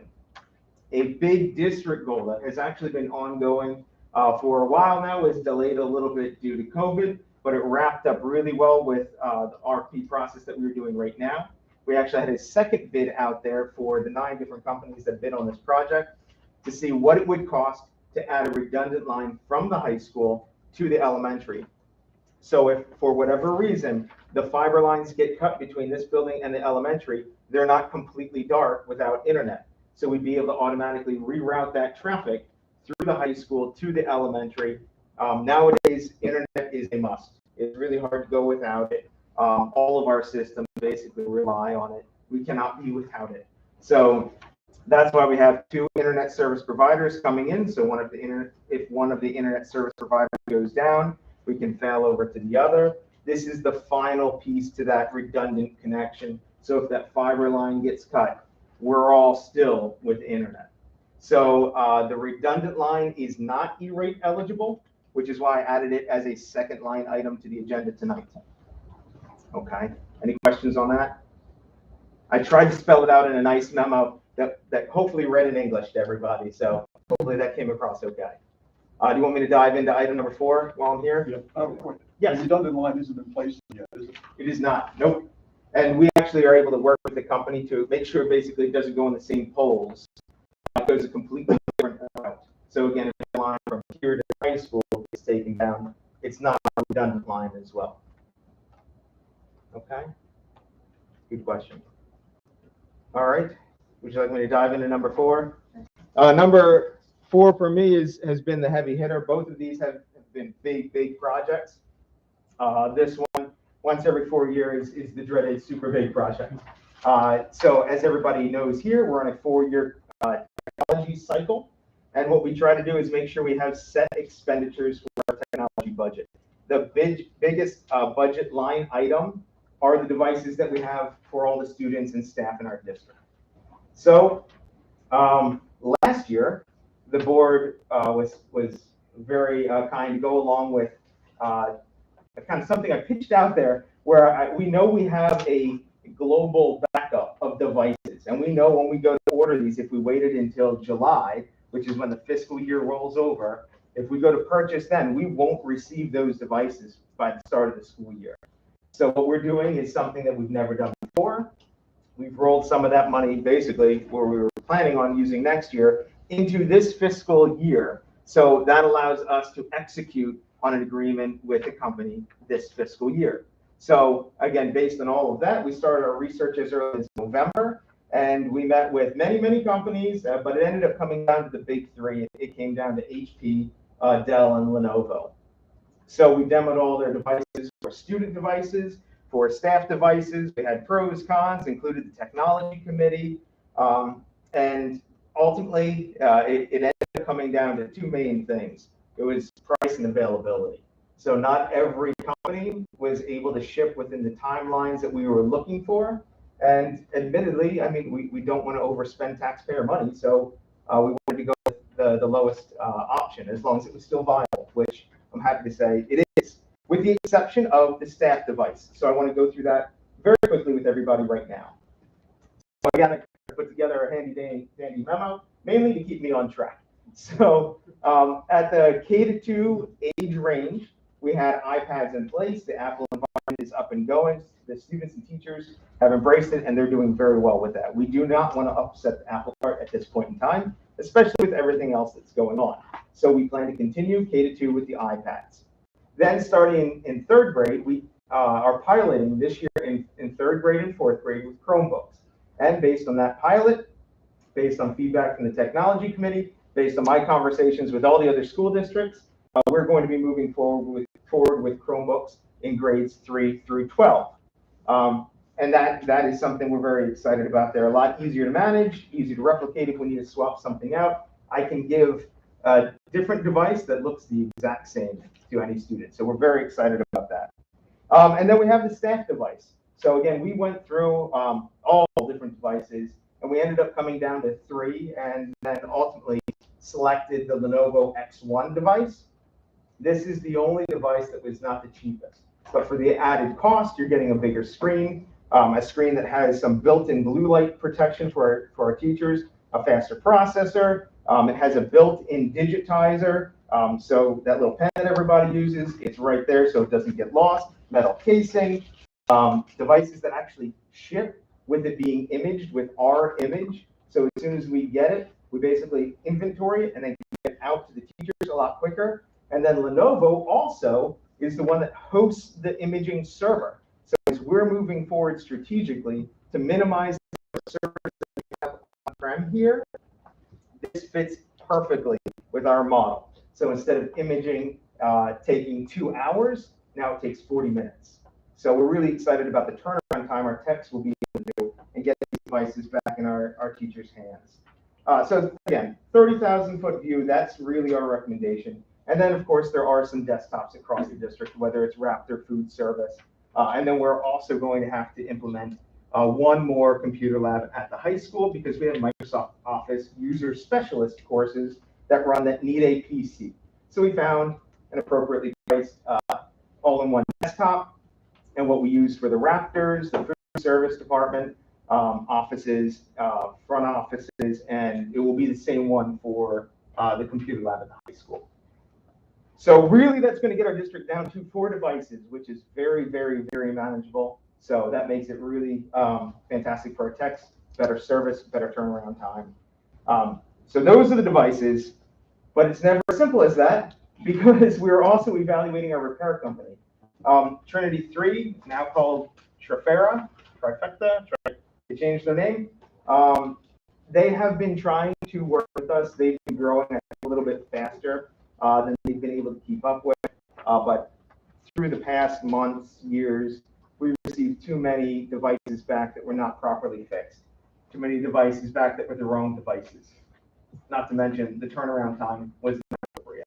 So over the last year, we've been evaluating our options. And with this solution, we actually have built-in warranties with Lenovo and Apple Care from Apple. So we'll be working directly with the vendors. So if there's an issue, a cracked screen, we can send it directly back to the company, who is much more likely to have those parts and materials in stock to shorten our turnaround time and cut that basically in half based on our investigations. So we're very excited about that then as well. And then the cherry on the top is how are we going to pay for it? So we did with Ms. Del Huerco's support, shopped around all different options, leasing, financing, $1 buyout leases, and we ended up coming down with a financing solution to finance this. It says, just to be aware, it says in the agreement it's a 60-month agreement. It's technically 51, but it's spread across 5 fiscal years, so that's just the way that they drew up the paperwork. It would start in April, and then it would be every July 1 from there on through summer of 26. Yes. Okay. I think that's everything. Questions? Yes. Yes, sir. Item 4, the total leasing price there, $948,250 plus change. On the lease, I'm seeing $927,104. Where's the difference coming from? So the difference would be interest. Is that the interest? Correct. That's what I thought. Okay. Right answer. Thank you. That's at 1.6%. Okay. One other question. It says the first payment's due April 1st this year. Then it says payment through July 1st, 22. Is that all the next 2 through 5, or is that one every year? One every year. Okay, that's where the interest comes in. Yes. The Chromebooks, that was a pilot program, you said? Yes. This year? Yes. They have a life expectancy. Correct. I'm assuming that we're getting the newest models that have that. That will carry us through 26. Yeah, I think they actually go to either 28 or 29. Yeah, great question. What do we do with all the other ones? So in my handy dandy memo, I have in there, really, we're going to end up using those for our daily loaner cards. So at each building. And then we also have additional ones that we're going to distribute to our paraprofessionals because we're finding it's more and more common that they need to support virtually somehow, some way. And then also for our custodial staff. And also keep in mind that none of those devices are under any repair, warranty, whatever. So as those devices break through the next several years, we're going to be able to swap parts, and that inventory will cover those necessary groups throughout the next 4 years. So the ones the kids use now? Yeah, 3rd and 4th grade. Yes. Yeah. those Chromebooks will go to mainly the loaner cards. Great question. And what about the iPads? Where did the kids iPads that are now obsolete going? Those are leased, so they actually go back to Winthrop Financial. Okay, that wasn't a buy. That was not a buy, This one correct. says we own them, right? Once this is done, we will own them. And then I was talking to Mr. Pottinger earlier today. We have a lot of different options and unique things that we can do. I don't want to overpromise at this time, but there are a lot of neat things once they're ours that we can do at the end of the term. We have a $1 buyback at the end of the lease. This is actually a purchase, so at the end, we will own them. Okay, I'm sorry. We have a $1 buyback at the end of the purchase. No. Lease. At the end of the, whatever you want to call it, we don't have to do $1. We will just outright own these. Okay, well, it says in here, this week provides a district with a $1 buyout at the end of the term of service. We had to update that document because Werico was able to get a better rate with the finance. Right. So So we will own a pile of laptops, whatever. Yes. What are we gonna do? Well, again, this is where I don't want to overpromise. But there are plans. I default to Mr. Pottinger if you want me to go into all my potential plans. It's gonna be a surprise. Yeah, I prefer it be a surprise because I don't want to overpromise something at this point in time. Okay. But there are options that we have available. I just seem to think that this taxpayer paid for them at a very reasonable $1 buyback, perhaps. We could open it up to the public and let them see if they want to buy them. I know you'd have to unload a lot of stuff off of them, I guess, but. I can tell you that that's one of the possibilities. So, just to reiterate Mr. Stubitz's question, so historically, and I'm old and outdated, right? I mean, the laptop had like a 3-4 year life expectancy. If you could get 5 out of it, you were doing really good. Right. So I understand you to say that these that you're about to purchase have up to an 8 or 9 year, but what we're counting on is minimum 51 months. So, first of all, let me start with not old. Second of all, I do want to say that the Chromebooks operate a little bit differently. Mr. Stubitz's question is really, it has to do with support from Google. So Google will only support a Chromebook for X amount of years. And that's why he wanted to make sure that we're getting a newer generation Chromebook, because then it's supported longer. Since we're going to purchase these, that will extend our options at the end of that. Chromebooks, so typically I would say 4 years is a healthy life expectancy for a Chromebook. But since it's a more simplified operating system, we may be able to have a 5th year out of them. At this point in time, I'm unsure if that's going to be an option for us. But it will definitely get us through the 4 years, the 51 months. I'm very confident we'll be good with that. Okay. All right. Obviously, we don't want to be paying for something when we're not able to use it. Okay. Absolutely. So, thank you, Tom. Of course. And thank you for your detailed write-up and putting it in a flow and a way that makes it easy for us to digest. The piece for me that's missing are the numbers. Okay. So I would have liked to see a spreadsheet. Okay. So that I know what's the average cost of each device. Across each of the portfolios or categories of machines that you're recommending. Yes. What's our total, which you've given us, 900-something thousand. How many devices are we actually acquiring? Sure. How many total, and you have that, I need to do all that math myself, and I can do that, but I feel like, number one, I shouldn't have to, and number Right. two, I might make a mistake. So you tell us in some kind of sheet. I won't withhold my support. Right. Pending receipt of that Yeah. sheet, but to me, that's a really important piece. Admittedly, it was a little purposeful, not to be non-transparent. The difficulty is with these numbers, it's not just a device, because with these numbers, you have a device, and think about the Chromebooks. Then you also have a Google license. Then we also have the built-in warranty.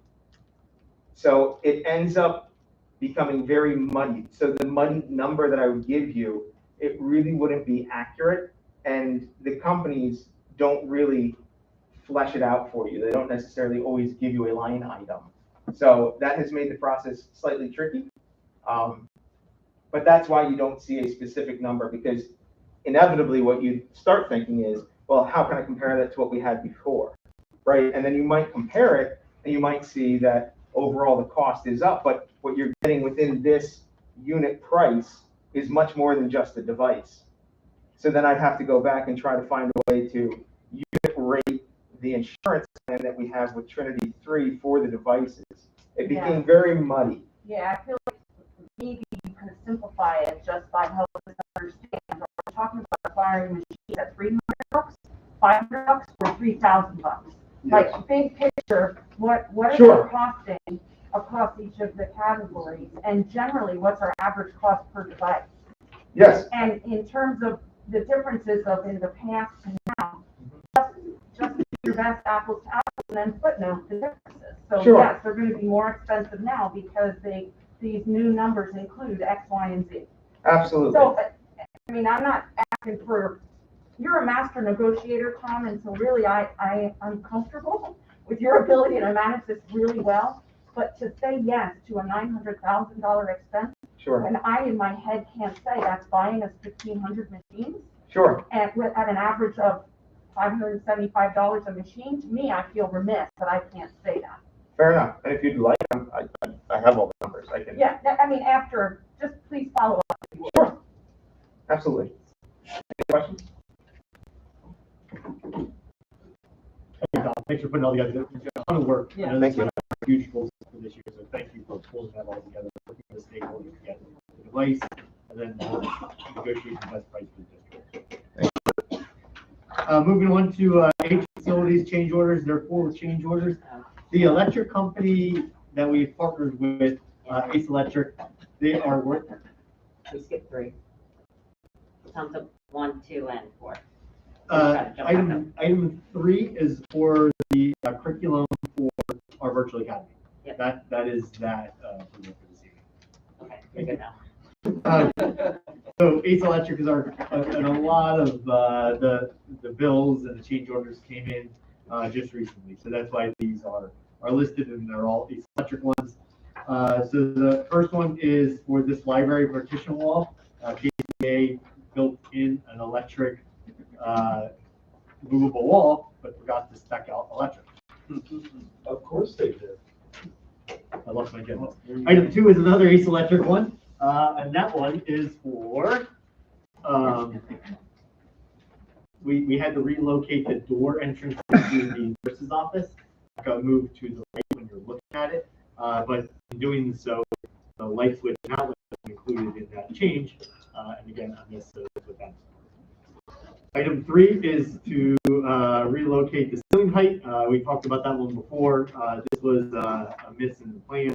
And this will back completely on this is what they call not a value add. So there's nothing we gain from this one. So that one that cost will not be incurred in the school district. We get the money off front, but it will be reimbursed later. And then item 4 is new electric for the still heaters. So there's window units. I was going to use this one. It's a double example. There's 4-inch grills next to these units that run along the window. And basically what that does is it keeps the window from clogging up. It's an electric heater. And so as the unit's putting out the regular heat, this electric heater is keeping that window heated. When they did the last project many years ago, they never hooked up the filter. And so there are wires hanging in behind these units that we uncovered. So this is definitely one of the unforeseen. And they fixed all that for us and have it hooked up right. So that's what the change orders for. Those are the change orders for the Mr. Bofa, I'll turn it back over to you. Yes. So jumping to item I, Mrs. Hune actually talked about this earlier. To approve the 22-23 BCIU mandated services budget. The district portion is the $22,000. Again, this is a 0% increase for I think the 6th or 7th year in a row. Their mandated services are similar to a school district, but they do not include instruction, food service, transportation, and health services. An overview can be found on page 3 of the attached budget. Items J and K, they kind of go hand in hand. These are IDEA, which is Individuals with Disability Education Act funds that are passed through. They're actually federal funds, but they're passed through the IU. And they're sort of the administrator of the funds. So then they pass through the funds to us. Item J, we would typically approve around August annually, but they had received some additional funds, which is item K of $64,142 as part of the American Rescue Plan. So that's why there was a delay. So that's why we're approving them this evening. Item L, Andrew had talked about this earlier. This is to approve the agreement with Brewer Garrett to provide engineering services for the upcoming ESCO project. Again, there's no commitment to the project itself. The only outlay that we're committing ourselves to is $20,000 for engineering services. And whether we choose to move forward with this project or not, we own those engineering work. So that's for us to keep forever. And I think that is it. So the last item, I just wanted to bring the attention more for a discussion or just to give you an update. In your packets this evening, there is a letter from our company that we partner with for custodial services, SOS.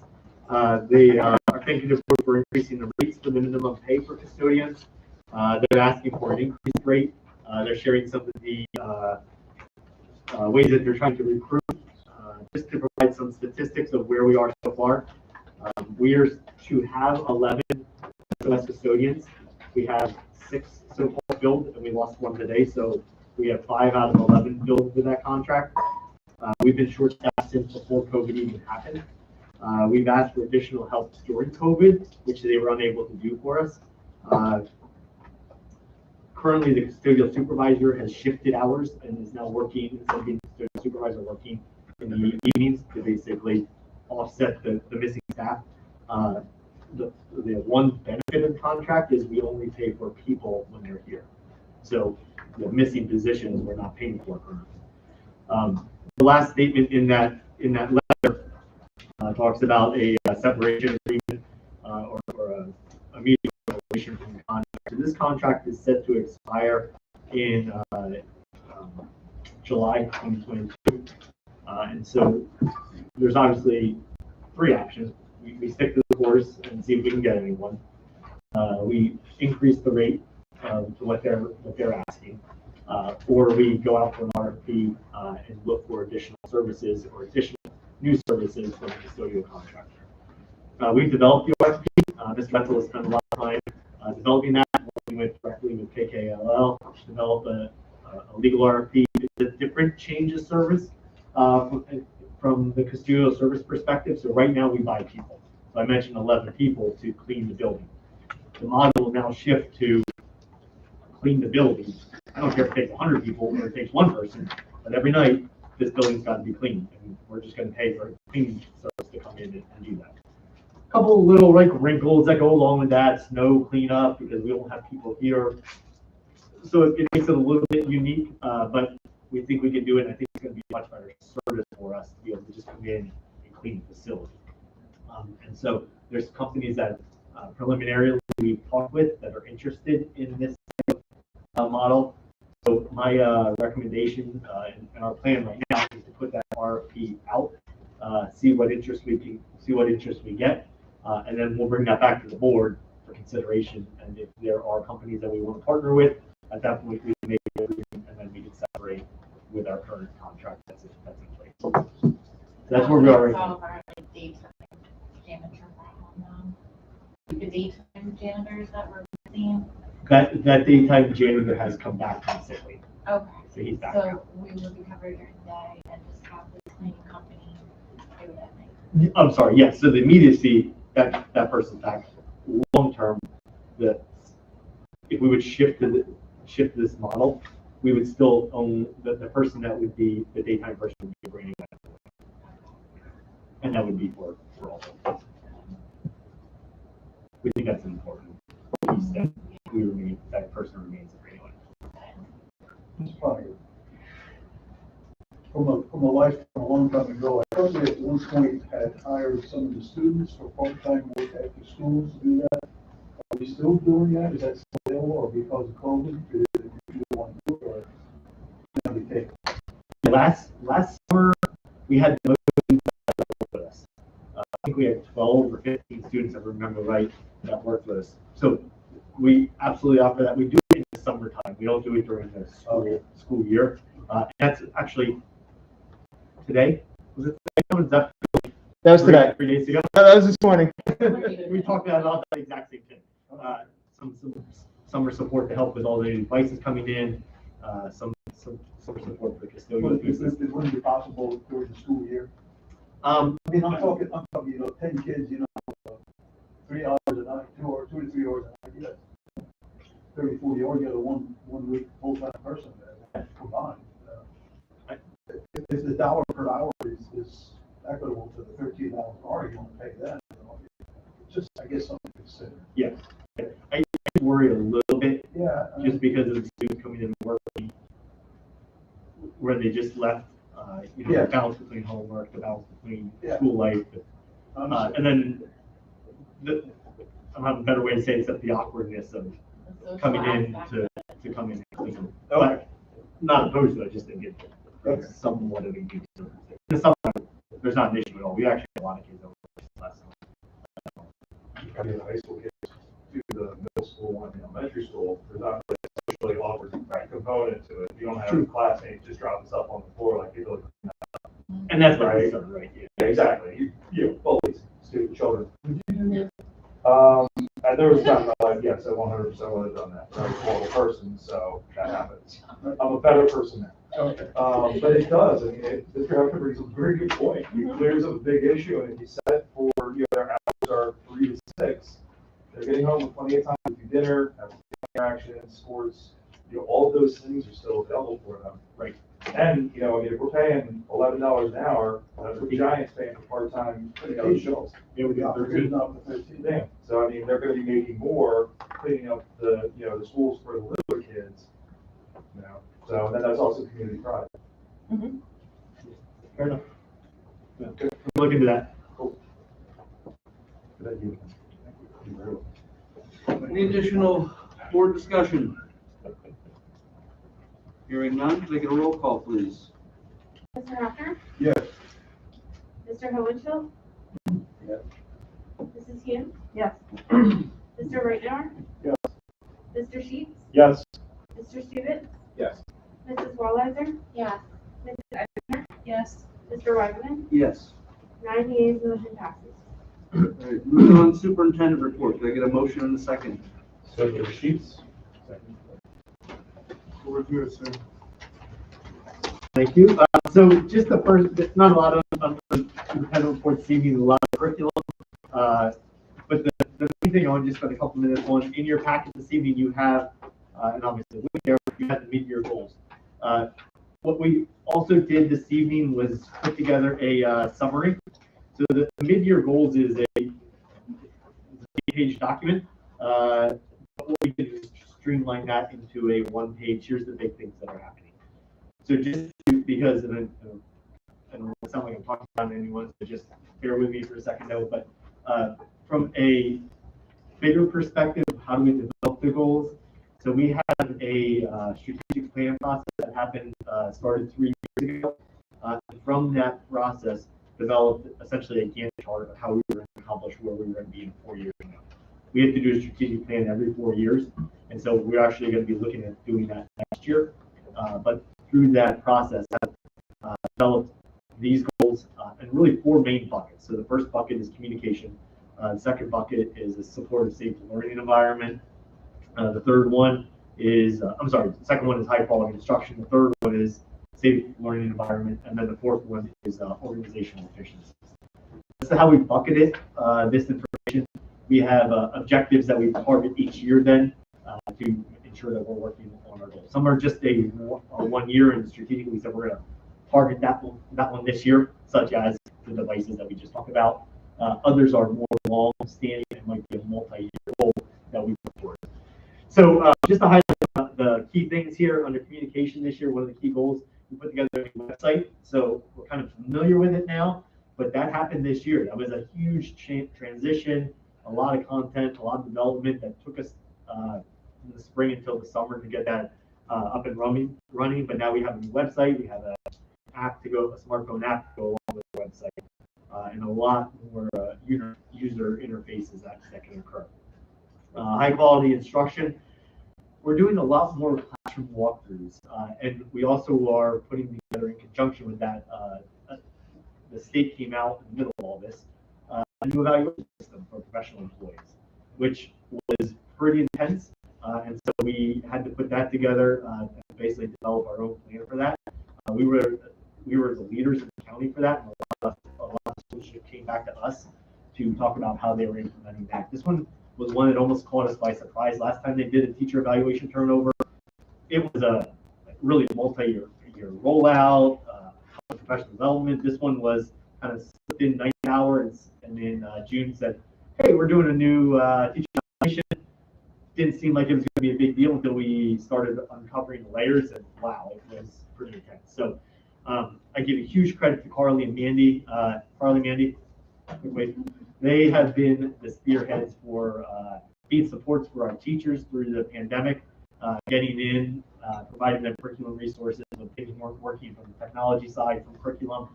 They're there right away. Teachers have a point of contact now to be able to go to. They're helping with the classroom observations on the instructional side, and then also with this whole evaluation transition, put that in place for the school district, and then also work with the staff to understand what this all means.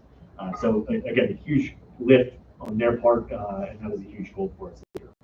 We've been talking about the 8th grade exploratory courses, so this is a change. So what previously happened in 8th grade is we only had Latin as an offering. We've transitioned that, so now we offer Spanish, German, Latin, and Explore. So each quarter they get one of those things, just to get some exposure, because in high school, the 2 languages that are offered are German and Spanish. The reason we continue with Latin is it's kind of the root basis for the English language, and that's why we continued with a quarter of that.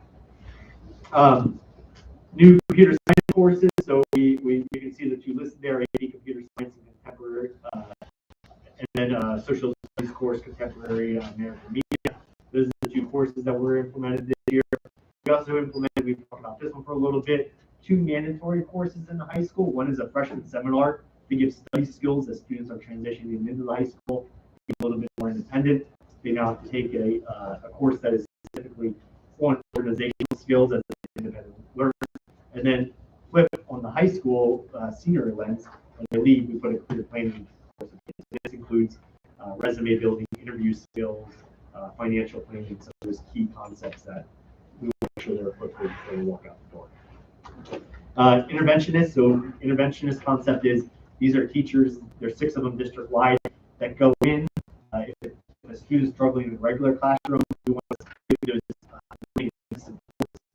to get in the classroom instead of struggling and maybe getting identified for special education because that gap gets too big. So we put that in place, and again, that has been a really positive thing that has happened in the ESSER dollars. We've been able to increase that this year. Mark is something we ran last year. It's a science camp, but for math and for reading.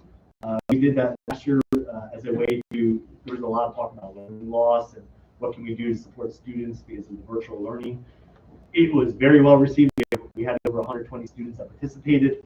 That is something that we're asking for approval for moving forward for this summer as well. It's going to be a little bit of a different model, not too much different, but a little bit of a shorter day. And but the concept's still going to be the same. So we're looking to run a 3-week program again, and moving forward with that. From the safe and supportive learning environment process, finishing up the elementary edition. Well, that seems like that was forever ago. That was finished up finally this summer. A couple still minor things that are hanging, but for the most part, that's done. Talked about earlier, intermediate, middle school, and the punch list, and that's kind of been the ongoing goal for this year. Really, the goal this year was the project, and now we're at the punch list piece of it. We talked about the ESCO and where we are with that, so that's kind of the big pieces for the safe and supportive learning environment. And then flipping that model, when we think that's the safety and the physical structure of the buildings, from the emotional side of supportive learning environment, we have an additional guidance counselor in the school district. We also have been with those supports with our guidance counselors and our school psychologists, holding quarterly trainings. So our last one happened last week, and that was focused on positive training, positive parenting model for parents. So that one was held last week. And then newsletters are going out. So we have a C&I newsletter that goes out from Andy and Harley out to the staff. And then we have another newsletter that goes out from the people services from our guidance counselors and psychologists that goes out to parents. From an operational side, organizational efficiencies, we have something called the student management system. Essentially, that is like the brain of all the data behind the school system. So when your child gets registered, all that demographic information is in there, grades are in there, course schedules are in there, and then it has a ton of branches out. So it connects out to our transportation system, to the food service system, to the school messenger when we make calls out to parents. All those things and everything else is all connected back to the student information management system. We have to make a shift because the one we currently have in school is going to be a legacy program. It's going out of date. We're switching over to a new one called Infinite Campus. As you can imagine, this is a massive undertaking. Really, Tom's taking the lead on this, but everyone has been involved in that. Principals has been heavily involved because of scheduling, because of all of those nuances that they have to do. Registrations involved. Again, all those connections, all those other systems are involved as well.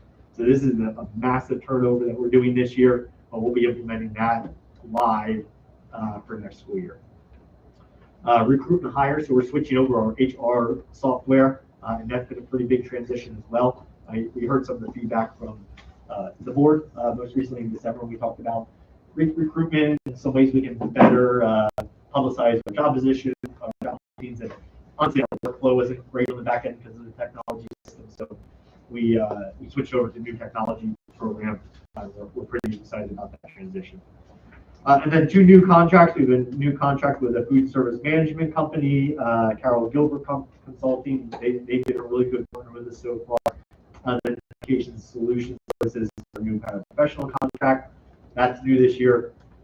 We talked about and then the final thing is we talked about the RFP for custodial services. That's going to be a big transition. We do it now once we get those RFPs back, or we wait till July. That contract is done in July 2022, so we make that shift as well. And that's one of the big goals for this year. So that is the major things that are happening on top of everything else. And so I want to thank the administration for all their work, for the teaching staff, the department leaders, everyone that had a heavy hand in putting all this together, and not just putting this together, but the work to move the district forward. And that layered on top of all the things we've been talking about tonight, COVID and has to stay, and what are we doing with contact tracing, all the other stuff. This is a pretty hefty list of the things that have still got accomplished this year. Alexis, thank you for continuing to help me with this and kind of guide me along the way on some suggestions. So, yeah, thank you. Congratulations. It's been a lot. I mean, I've been through this from the beginning with the committee, and to see this, you had a really big list, and a lot of the times I was like, you're never you know, it's just, it is a lot. You guys put a lot of pressure on yourselves to make Randy Line who we are. So, yeah. Thank you. And the format of this is helpful. Yeah. Yeah. Thank you. Thank you. So that is the mid-year goals. The curriculum items. So Mr. Volker mentioned earlier, we have a 6-year curriculum cycle. And as part of our 6-year curriculum cycle, we look at, it's basically a two-year partnership that go back to back. So year 1, we actually write the curriculum. And then year 2, we purchase the supplies and then implement the curriculum. So this is year 1. And so when you see the curriculum here, what we're asking, there's 2 readings, but what we're asking for you to get similar board policies is to consider is the family consumer science curriculum. We offer that grades 8 to 12. There's a music curriculum, the art curriculum, the Project Lead the Way engineering program, vocational education or wood shop. Just as a side note, that program almost went away. We were about 8 years ago, about that close to pulling the plug on it. We now have 90 students enrolled in that class. So pretty impressive to see that turnaround happen. We have a guidance counseling curriculum that's in there, K-8, and then K-8 Explore Education, which is essentially our STEM program at the early ages. So fine arts curriculum, this year, and so that is what we're presenting. You'll see this again for final approval at the March meeting, but we wanted to get this in front of you.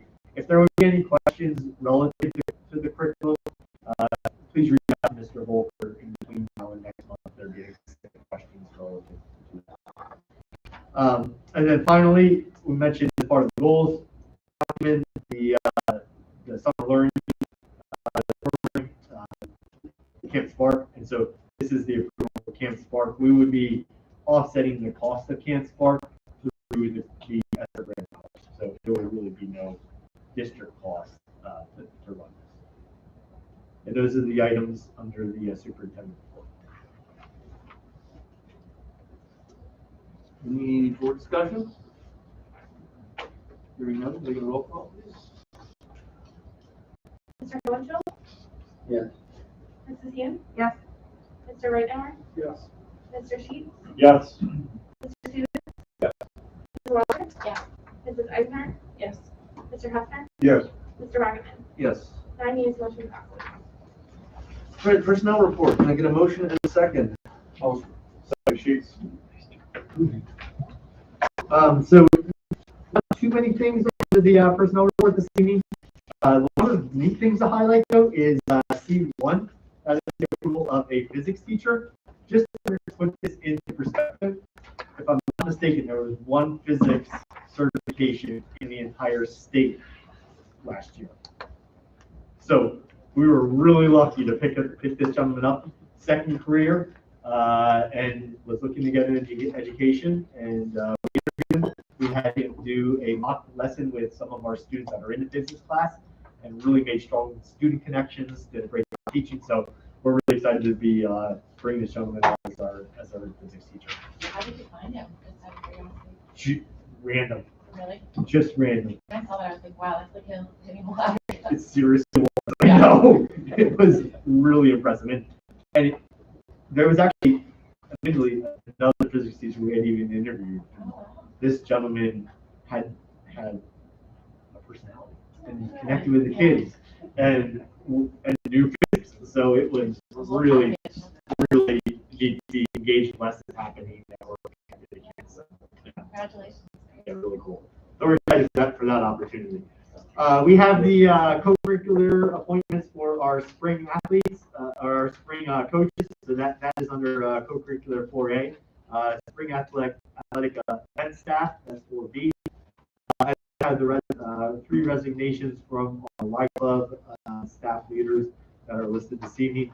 And then finally, under E, we have the approval of a paternity leave for one of our staff members that will be out beginning April 2022, and that will extend through the start of school next year, September 30th, 2022 is when it will end. Any questions for the first? So quick question, trying to understand the impact of having to shut down our middle school after school program. Can you help us understand how many students were negatively impacted when this was essentially folded because our staff did not feel safe to provide the education to these kids and the social and emotional support that they had so diligently been providing over the past period of time? So how many kids did we hurt? It was about 20 students that were engaged. Mr. Brittany, you probably have the exact number, but it was about 20 students. We have advertised for it. We don't have a replacement at this point, but we are looking to continue to advertise that and keep that program going, assuming we can find a lead role for that. Do we have anybody in the pipeline? At this point now, we don't. We have some assistants that are interested, but we don't have a lead teacher. Is this the Y program we're talking about? I was really, well, my thoughts are this. If they're uncomfortable being around the kids when they're no longer in a mask environment, how comfortable are going to be in the same proximity in the classroom with other kids? Understand what I'm saying? Fair enough. This was a co-curricular position different than their teaching role. I understand, but the kids and teachers in this setting, no good over here, what's gonna happen over there? So I think some of the difference is the nature of the program versus like in the classroom, because in the high school classroom, you can create the distance, whereas this is a hands-on interactive. Okay, I guess I'm not familiar with that particular program to make that. It's basically like an after-school program where they get together and they're doing cooking, they're doing things outside, nature. They're doing a lot of close proximity things together, and that would be the difference between a typical classroom with the rows and then the teacher in the front, okay, versus this, which is there are no seats. Like everyone's on top of each other and doing things together. Okay, thank you. Yeah, absolutely. I think to that point, perhaps, it behooves the board, and we profess to care about our staff and appreciate our staff and typically welcome our staff input. It behooves us, in my personal opinion, to solicit their input when we are going to be making changes and policy and procedural impacts. It behooves us to ask for their input and to understand what the pulse of our team is, because if we make a decision like we did without understanding what potential impacts there are, then we've been blindsided. And I put that on us as the decision-making body. So this one hurts me so bad because we could have seen it coming, we should have seen it coming, and maybe it would have knowing that this would happen, maybe it would have influenced somebody's position on the decision that we made a month ago. But then again, we're expecting the parents to have input on what they want their kids to be wearing masks in school. Sure, but we don't have a program, Mr. Hefner, if we have nobody to staff it, and we already are suffering I understand. immensely because we can't hire, and now we can't even retain some of our best teachers who have been loyal to our kids throughout the year. I understand that. I think it's very unfortunate that they've taken this position. I understand that. But at the same time, when the parents don't want their children to be wearing masks, because I know you weren't at the meeting, maybe you didn't hear what I announced or described before, but Johns Hopkins did a study. I heard it. Okay. You don't have to repeat it. Okay, so here's the thing. You got 23% drop in cognitive ability. Their IQs are going down 23%. First of all, it's Brown University, not Johns Hopkins, that you claim. I'm sorry. I feel confident that the conclusion of that report is not that wearing masks makes kids dumb. I'm certain that if we reread that, we would draw a different. I'll be glad to give you a copy.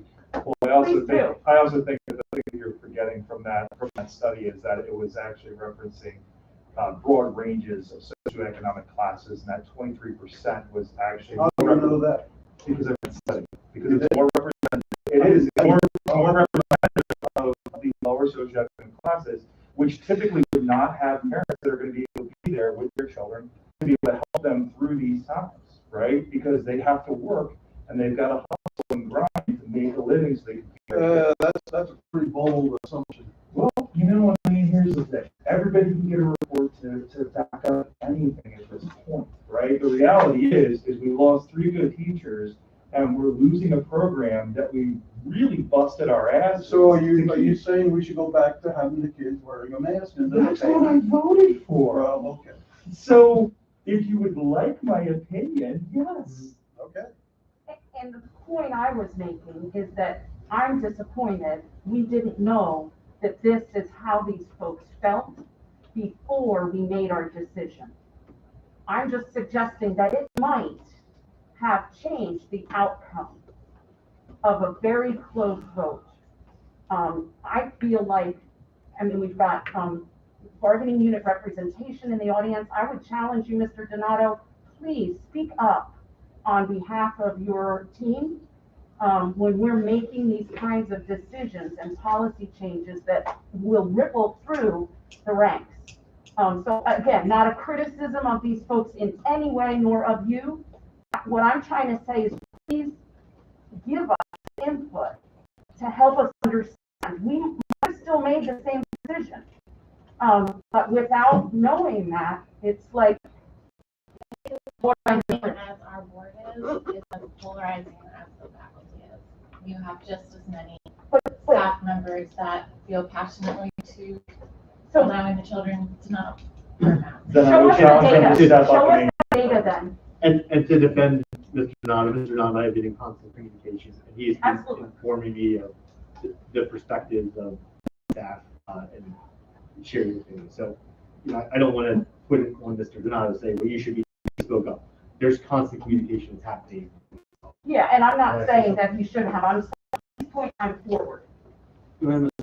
So I appreciate that, Mrs. Hughes, and we did talk about putting out communication among staff. And my fear personally was, in all due respect to all board members, that if our opinion as a staff was ignored, that would further drive a wedge between, begin to drive a wedge between staff and board of directors, which causes conflict. Does that make sense? It does, absolutely, it does. The outcome, though, is that we lost the program. As a result, we're gonna have a heck of a hard time restaffing it.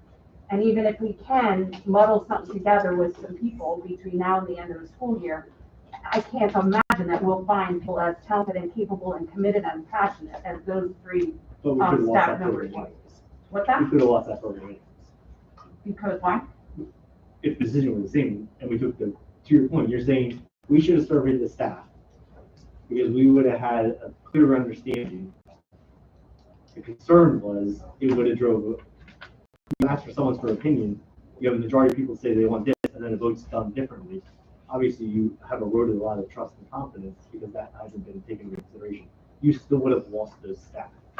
So the Yeah. point being is that we still would be in this position to see.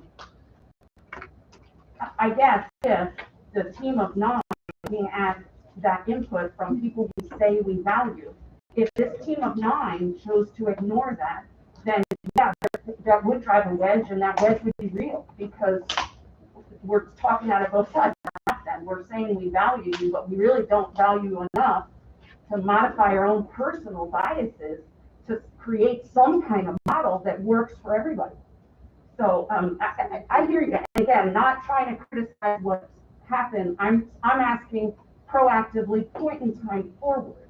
I personally would like to be informed with that kind of input to help me make decisions. I have to live with a decision that if I choose to ignore what somebody's input is, then that's on me.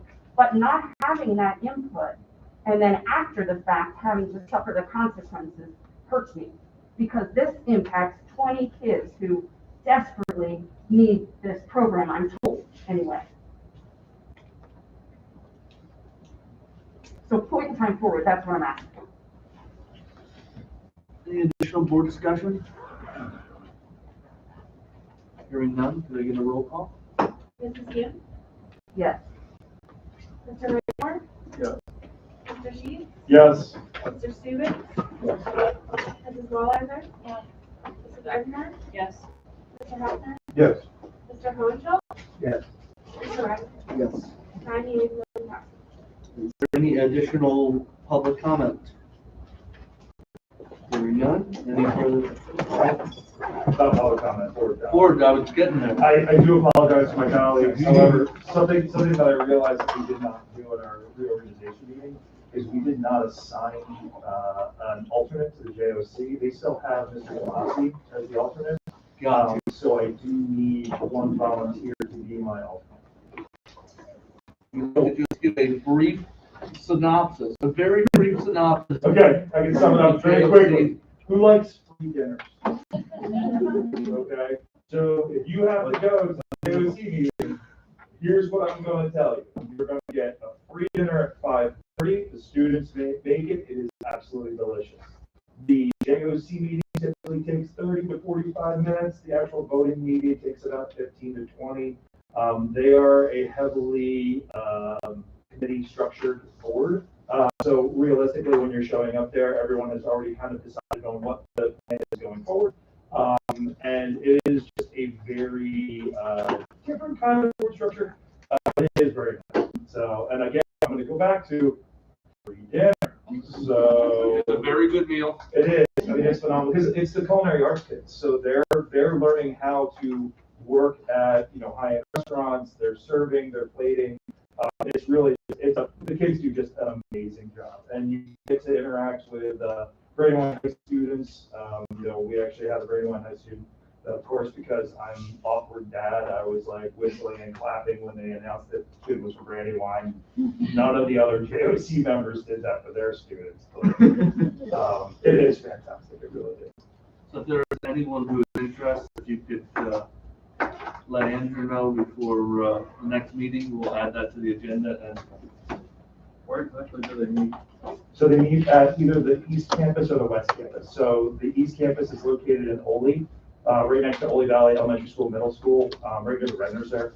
They also meet at West Campus, which is in Leesport, which if anybody here is familiar with Classic Harley Davidson, or the Wawa. Yeah, the Wawa in Leesport. It's actually, you go to that Wawa, like, get a left, and it's back around down for subdivision in the background. But both of the drives are not horrible. So, and it's 5:30 is when everybody gets together for dinner. The meeting starts at 6. And like I said, we're normally out of there by 7:30, 7:45 because the vast majority of the information has already been discussed in committee structure. So. And I show up if you can't make it. Yep, pretty much. So maybe one top 2 meetings a year. So it's a pretty easy thing. Sounds like you want to do it. Yeah. There you go. All right. Well, we have this done, so we can take action. Do we need to make a vote? I don't think we need to vote. I think that's just a presidential appointment. Yeah, appointment. So you shall be granted. Thank Thank you very much.